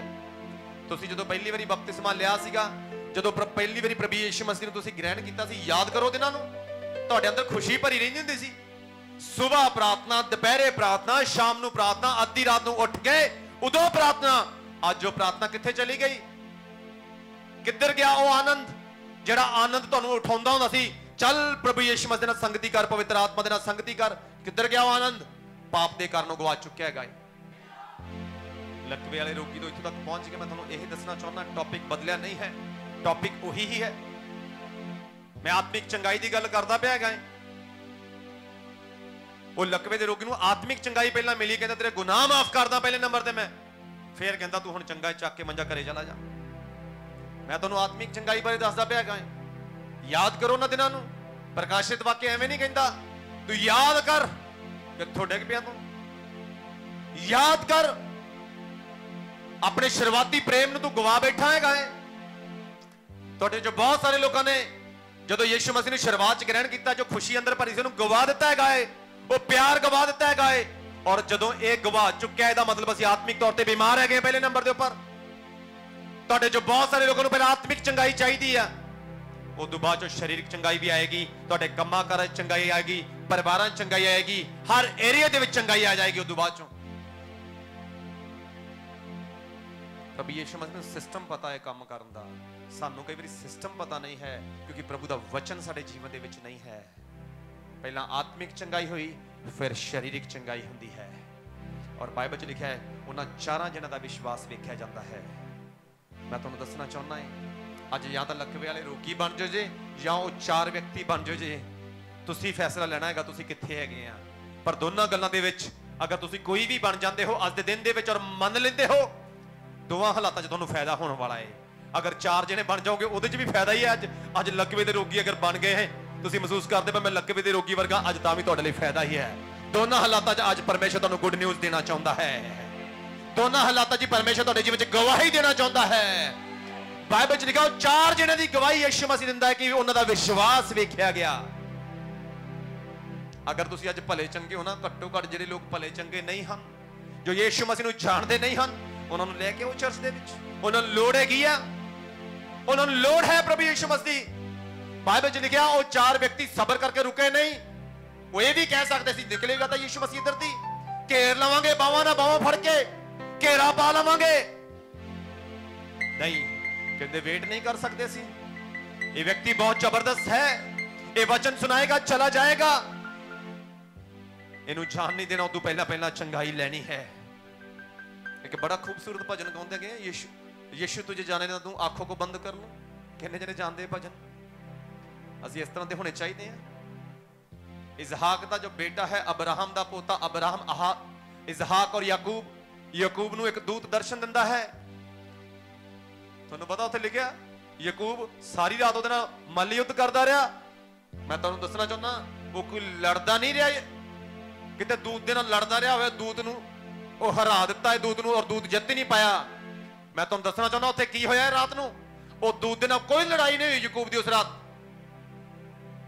ਬਾਈਬਲ 'ਚ ਲਿਖਿਆ ਉਹ ਲੜਿਆ ਨਹੀਂ, ਉੱਥੇ ਲਿਖਿਆ ਮੱਲ ਯੁੱਧ, ਪਰ ਅਸਲ ਵਿੱਚ ਉੱਥੇ ਹੋਇਆ ਕੀ ਹੈ? ਬਾਈਬਲ 'ਚ ਲਿਖਿਆ ਉਹਨੇ ਨਾ ਹੱਥੋਂ ਪਾਈ ਨਹੀਂ ਹੋਇਆ ਸਵਰਗਦੂਤ ਦੇ ਨਾਲ, ਉਹਨੇ ਪੈਰਾਂ ਦੋਵਾਂ ਨੂੰ ਜੱਫੀ ਪਾ ਲਈ ਸੀ। ਯਾਕੂਬ ਨੇ ਪੈਰਾਂ ਨੂੰ ਜੱਫੀ ਪਾ ਲਈ ਸੀ ਘੁੱਟ ਕੇ। ਤੁਹਾਨੂੰ ਕੀ ਲੱਗਦਾ ਦੂਤ ਦੇ ਨਾਲ ਹੱਥੋਂ ਪਾਈ ਹੋਇਆ? ਉਹ ਕੁਸ਼ਤੀ ਹੋਈ ਸੀ ਯਾਕੂਬ ਦੀ, ਜਿਹਦੇ ਨਾਮ ਦਾ ਮਤਲਬ ਹੀ ਧੋਖੇਬਾਜ਼ ਹੈ। ਸ਼ੁਰੂ ਤੋਂ ਹੀ ਧੋਖੇਬਾਜ਼ੀਆਂ ਕਰਦਾ ਆ ਰਿਹਾ ਹੈ। ਉਹ ਦੂਤ ਨੂੰ ਜਿੱਤੇਗਾ? ਪੋਸੀਬਲ ਨਹੀਂ ਹੈ। ਬਾਈਬਲ ਦੇ ਵਿੱਚ ਹੀ ਲਿਖਿਆ ਉਹਨੇ ਦੂਤ ਦੇ ਦੋਵੇਂ ਪੈਰਾਂ ਨੂੰ ਜੱਫੀ ਪਾ ਲਈ, ਘੁੱਟ ਕੇ ਰੋਣ ਲੱਗ ਪਿਆ। ਸਾਰੀ ਰਾਤ ਉਹ ਰੋਈ ਗਿਆ, ਸਾਰੀ ਰਾਤ ਉਹ ਰੋਈ ਗਿਆ। ਇੱਕ ਗੱਲ ਹੀ ਦੂਤ ਨੂੰ ਕਹਿ ਰਿਹਾ ਸੀ, ਮੈਨੂੰ ਦਇਆ ਦੇ, ਮੈਨੂੰ ਦਇਆ ਦੀ ਲੋੜ ਹੈ। ਸਾਰੀ ਰਾਤ ਰੋਈ ਗਿਆ। ਦਿਨ ਨਿਕਲਣ ਵਾਲਾ ਸੀ, ਦੂਤ ਕਹਿੰਦਾ ਹੁਣ ਮੈਨੂੰ ਜਾ ਲੈਂਦੇ, ਕਹਿੰਦਾ ਦਇਆ ਦੇ ਫੇਰ ਛੱਡੂਗਾ ਮੈਂ ਤੈਨੂੰ। ਇਹ ਗੱਲ ਯਾਦ ਰੱਖਿਓ, ਜਦੋਂ ਤੁਸੀਂ ਐਫਰਟ ਕਰਦੇ ਹੋ, ਪ੍ਰਭੂ ਯਿਸੂ ਮਸੀਹ ਦੇ ਨੇੜੇ ਆਉਂਦੇ ਹੋ, ਪੂਰੀ ਮਿਹਨਤ ਦੇ ਨਾਲ, ਘਾਟਾ ਖਾ ਕੇ ਬਾਹਰੀ ਦੁਨੀਆ ਦੇ ਵਿੱਚੋਂ ਬਹੁਤ ਸਾਰੇ ਲੋਕ ਤੁਹਾਨੂੰ ਰੋਕਦੇ ਨੇ, ਫਿਰ ਵੀ ਚਰਚ ਆਉਂਦੇ ਹੋ ਪ੍ਰਭੂ ਦੇ ਵਚਨ ਨੂੰ ਜ਼ਰੂਰੀ ਸਮਝ ਕੇ, ਪ੍ਰਭੂ ਦਇਆ ਵੀ ਦੇਗਾ, ਤੁਹਾਨੂੰ ਉੱਚਾ ਵੀ ਕਰੇਗਾ। ਹੋਸ਼ੇ ਦੀ ਕਿਤਾਬ 12ਵੇਂ ਅਧਿਆਇ 30 ਚ ਲਿਖਿਆ ਸੀ ਉੱਥੇ ਕੀ ਹੋਇਆ। ਉਹਨੇ ਦੂਤ ਦੇ ਪੈਰਾਂ ਨੂੰ ਜੱਫੀ ਪਾ ਲਈ, ਉਹ ਰੋਇਆ। ਅੱਜ ਪ੍ਰਭੂ ਦੇ ਘਰੇ ਆ ਕੇ ਕਈ ਵਾਰੀ ਸਾਨੂੰ ਲੱਗਦਾ ਏ ਮੇਰੀਆਂ ਅੱਖਾਂ 'ਚ ਆਂਸੂ ਆ ਰਹੇ ਨੇ, ਪੜੋਸੀ ਕੀ ਸਮਝੇਗਾ। ਅਰੇ ਤੁਸੀਂ ਯਹੋਵਾ ਪਰਮੇਸ਼ਰ ਆਪਣੇ ਪਿਤਾ ਦੀ ਹਜ਼ੂਰੀ ਦੇ ਵਿੱਚ ਹੋ, ਕਿਸੇ ਮਨੁੱਖ ਦੀ ਹਜ਼ੂਰੀ ਦੇ ਵਿੱਚ ਨਹੀਂ ਹੋ। ਅਗਰ ਆਤਮਿਕ ਤੌਰ ਤੇ ਬਿਮਾਰ ਹੋ, ਆਪਣੇ ਗੁਨਾਹਾਂ ਨੂੰ ਮੰਨੋ ਪਰਮੇਸ਼ਰ ਦੇ ਸਾਹਮਣੇ। ਦਾਊਦ ਰੋਂਦਾ ਏ, ਮਾਫੀ ਮੰਗਦਾ ਏ, ਪਰਮੇਸ਼ਰ ਮੈਨੂੰ ਮਾਫ ਕਰ, ਕਿਸੇ ਦੀ ਪਰਵਾਹ ਨਹੀਂ ਕਰਦਾ। ਔਰ ਬਾਈਬਲ 'ਚ ਲਿਖਿਆ ਉਹ ਚੰਗਾ ਕੀਤਾ ਜਾਂਦਾ ਹੈ, ਪ੍ਰਭੂ ਦੀ ਹਜ਼ੂਰੀ ਦੁਬਾਰਾ ਉਹਦੇ ਜੀਵਨ 'ਚ ਆਉਂਦੀ ਹੈ। ਅੱਜ ਤੁਹਾਨੂੰ ਅਗਰ ਚਾਹੀਦਾ ਹੈ ਕਿ ਤੁਸੀਂ ਆਪਣੇ ਜੀਵਨ 'ਚ ਬਹੁਤ ਸਾਰੇ ਥਾਵਾਂ ਦੇ ਉੱਪਰ ਚੰਗਾਈ ਦੀ ਉਹਦੀ ਮੰਗ ਕਰਦੇ ਪਏ ਹੋ, ਤਾਂ ਸਭ ਤੋਂ ਪਹਿਲਾਂ ਮੈਂ ਤੁਹਾਨੂੰ ਇਹ ਦੱਸਣਾ ਚਾਹੁੰਦਾ ਅਗਰ ਕੁਝ ਨਹੀਂ ਹੋ ਰਿਹਾ, ਇਹਦਾ ਮਤਲਬ ਆਤਮਿਕ ਚੰਗਾਈ ਦੀ ਤੁਹਾਨੂੰ ਲੋੜ ਹੈ। ਕੁਝ ਗੜਬੜੀ ਵਾਲਾ ਜੋ ਸਾਡੇ ਜੀਵਨ ਦੇ ਵਿੱਚ ਸਿਸਟਮ ਹੈ, ਉਹਨੂੰ ਦੂਰ ਕਰਨ ਦੀ ਲੋੜ ਹੈ। ਹਾਲੇਲੂਇਆ।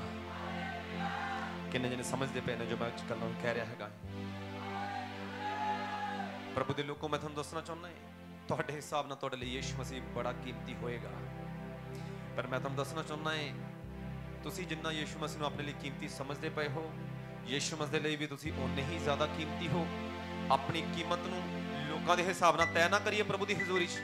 ਲੋਕ ਤੁਹਾਨੂੰ ਬੇਕਾਰ ਕਹਿ ਸਕਦੇ ਨੇ, ਮੈਂ ਹਮੇਸ਼ਾ ਕਹਿੰਦਾ ਹਾਂ ਲੋਕ ਤੁਹਾਡਾ ਵਿਰੋਧ ਕਰ ਸਕਦੇ ਨੇ, ਤੁਹਾਡਾ ਮਜ਼ਾਕ ਉਡਾ ਸਕਦੇ ਨੇ, ਤੁਹਾਨੂੰ ਨੀਚਾ ਕਰ ਸਕਦੇ ਨੇ, ਤੁਹਾਡੇ ਕੱਪੜੇ ਵੇਖ ਕੇ ਤੁਹਾਨੂੰ ਛੋਟਾ ਕਰਾਰ ਦੇ ਸਕਦੇ ਨੇ, ਤੁਹਾਡੀ ਜੇਬ 'ਚ ਪੈਸੇ ਨੇ ਇਹ ਵੇਖ ਕੇ ਤੁਹਾਨੂੰ ਗਰੀਬ ਤੇ ਅਮੀਰ ਇਹਦਾ ਦਰਜਾ ਦੇ ਸਕਦੇ ਨੇ। ਪਰ ਮੈਂ ਤੁਹਾਨੂੰ ਦੱਸਣਾ ਚਾਹੁੰਦਾ ਤੁਸੀਂ ਪ੍ਰਭੂ ਯਿਸੂ ਮਸੀਹ ਲਈ ਬਹੁਤ ਕੀਮਤੀ ਹੋ। ਆਪਣੀ ਕੀਮਤ ਨੂੰ ਸਮਝਿਆ ਜਾਵੇ। ਉਹ ਲਕਵੇ ਦਾ ਰੋਗੀ ਬਿਮਾਰ ਹੈ, ਨਹੀਂ ਆ ਸਕਦਾ, ਪਰ ਕਈ ਵਾਰੀ ਅਸੀਂ ਭਲੇ ਚੰਗੇ ਹੋਣ ਦੇ ਬਾਵਜੂਦ ਪ੍ਰਭੂ ਦੀ ਹਜ਼ੂਰੀ 'ਚ ਨਹੀਂ ਆਉਂਦੇ, ਜ਼ੋਰ ਨਹੀਂ ਮਾਰਦੇ ਪ੍ਰਭੂ ਦੀ ਹਜ਼ੂਰੀ 'ਚ ਆਉਣ ਦੇ ਲਈ।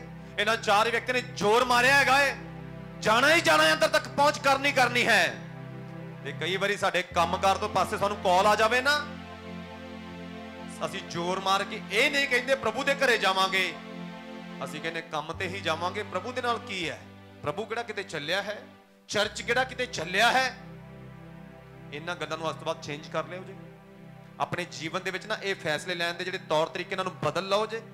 ਪਰਮੇਸ਼ਰ ਦੇ ਕੰਮ ਕਰਨ ਦਾ ਤਰੀਕਾ ਵੀ ਤੁਸੀਂ ਦੇਖ ਲਓਗੇ, ਉਹ ਵੀ ਬਦਲ ਜਾਏਗਾ ਤੁਹਾਡੇ ਲਈ। ਚੰਗਾਈ ਦੇ ਲਈ ਸੰਘਰਸ਼ ਨਹੀਂ ਕਰਨਾ ਪਏਗਾ, ਜਿਹੜੇ ਖਰਾਬ ਹਾਲਾਤ ਨੇ ਉਹ ਠੀਕ ਹੋ ਜਾਣ ਉਹਦੇ ਲਈ ਜ਼ਿਆਦਾ ਤੁਹਾਨੂੰ ਜਦੋਜਹਿਦ ਨਹੀਂ ਕਰਨੀ ਪਏਗੀ।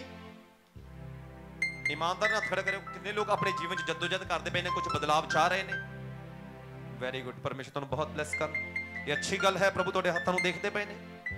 ਤੁਹਾਨੂੰ ਪਤਾ ਪ੍ਰਭੂ ਦੀ ਹਜ਼ੂਰੀ 'ਚ ਬਹਿ ਕੇ ਆਪਣੀ ਗਲਤੀ ਨੂੰ ਮੰਨਣਾ ਇਹ ਸੌਖਾ ਕੰਮ ਨਹੀਂ ਹੈਗਾ, ਇਹ ਬੜਾ ਦਲੇਰੀ ਵਾਲਾ ਕੰਮ ਹੈ। ਔਰ ਦਲੇਰੀ ਵਾਲਾ ਕੰਮ ਦਲੇਰੀ ਦੇ ਆਤਮਾ ਤੋਂ ਬਿਨਾਂ ਨਹੀਂ ਹੁੰਦਾ।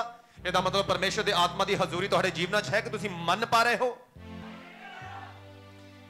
ਮੈਨੂੰ ਇੱਕ ਗੱਲ ਦੱਸੋ, ਅਗਰ ਅੱਜ ਜੌਬ ਤੇ ਨਹੀਂ ਜਾਓਗੇ, ਘਾਟਾ ਪੈ ਰਿਹਾ 1000 1500 2000 ਦਾ ਘਾਟਾ ਖਾ ਸਕਦੇ ਹੋ? ਅਤੇ ਇਹਨੇ ਘਾਟਾ ਨਹੀਂ ਖਾਣ ਦੇ ਲਈ ਰੈਡੀ। ਜਿਹੜਾ ਵਿਅਕਤੀ ਪ੍ਰਭੂ ਯਿਸੂ ਮਸੀਹ ਲਈ ਘਾਟਾ ਖਾ ਸਕਦਾ ਨਾ, ਉਹਦੇ ਜੀਵਨ ਦੇ ਅੰਦਰ ਪ੍ਰਭੂ ਯਿਸੂ ਮਸੀਹ ਆ ਸਕਦੇ ਹਨ।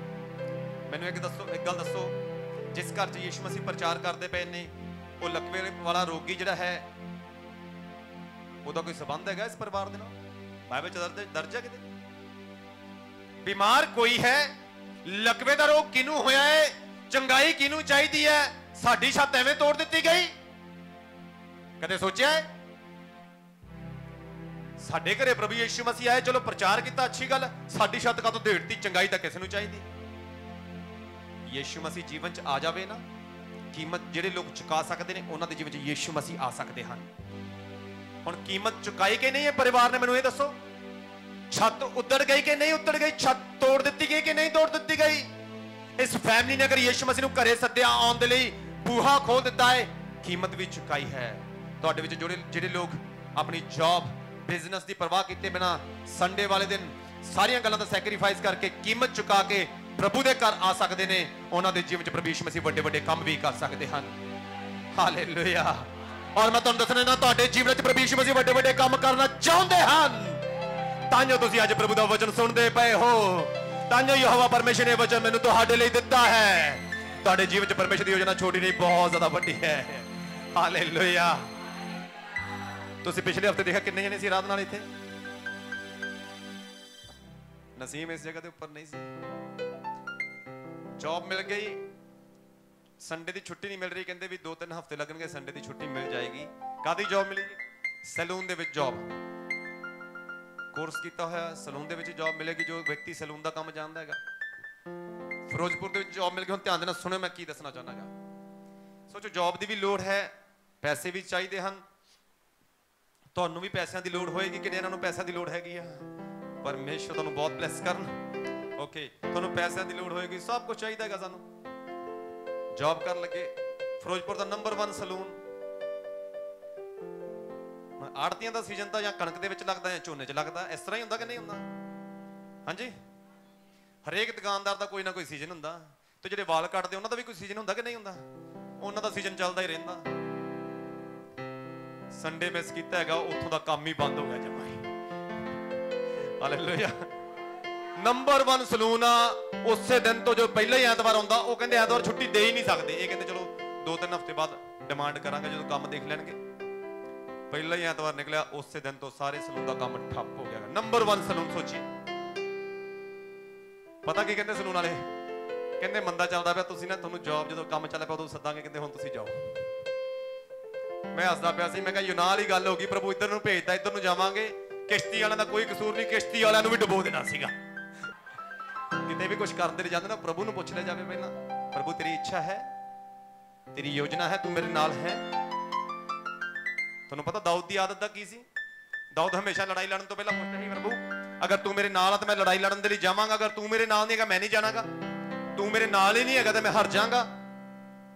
ਤੇ ਦਾਊਦ ਨੂੰ ਜਦੋਂ ਪਰਮੇਸ਼ਰ ਕਹਿੰਦਾ ਹੁੰਦਾ ਸੀ ਮੈਂ ਤੇਰੇ ਨਾਲ ਆ, ਫੇਰ ਹੀ ਜਾਂਦਾ ਹੁੰਦਾ ਸੀ। ਮੈਨੂੰ ਐ ਲੱਗਿਆ ਯੂਨਾਨ ਵਾਲੀ ਘਟਨਾ ਮੇਰੇ ਦਿਮਾਗ 'ਚ ਇੱਕਦਮ ਘੁੰਮ ਗਈ। सोचे सलून का काम ठप पै गया, जमा ही काम स्टॉप हो गया। वो कहते काम मंदा चलता पिया है। सोचिए, मैं तुहानू ये दसना चाहना है, अगर तुसी प्रभु की इच्छा च नहीं ना है, तुसी ये हो सकता किते भी जाओगे सामने वाला भी तुसी नुकसान ही करना है, जाके आपका भी थोड़ा नुकसान है ना, सामने वाला भी नुकसान हो जाना। हुण मैनूं दसो, यूना नबी दी समय जिहड़ी किश्ती च उन्होंने राशन रखा होगा, यात्री सी जाने वाले, उन्होंने आपदे वास्ते रखा होगा कि नहीं खाण दे लई? ते गलती किहदी है? यूना दी। यात्रियों की तो कोई गलती नहीं, तो आपदे मंजिल वाल जा रहे ना बेचारे। यूना विच बैठा नाले राशन सटाता उन्हां दा, फ्रेंड ते आप भी कहंदा मैनूं सिट दो। हुण प्रभु की इच्छा के अंदर अगर असी हाँ, अगर प्रभु की इच्छा है तो सानू कोई पिछा नहीं रख पाएगा। असी अगां अगां अगां और अगां वाल परमेश्वर वाल ले जाए जावांगे। बाइबल दे विच लिखिया, ये चार जने छत देड़ दिंदे ने, सारे लोकां तो पहला जिहड़े लोग बाहर वेट कर रहे होणगे उदों पहला आके यीशु मसीह दे कोले उतार दिंदे ने। वेट ना करो जी, मैं हमेशा कहना ऐतवार दी वेट ना करया करो जी।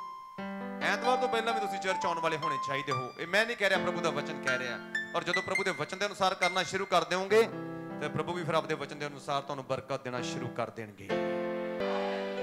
किन्ने जने ने ध्यान नाल सुनिया अज दा वचन? किन्ने जने लगदा है वचन तुहाडे लई है? किन्ने जने नूं मैं कह ये लगदा कि ये वचन तुहाडे लई है? Thank you Jesus.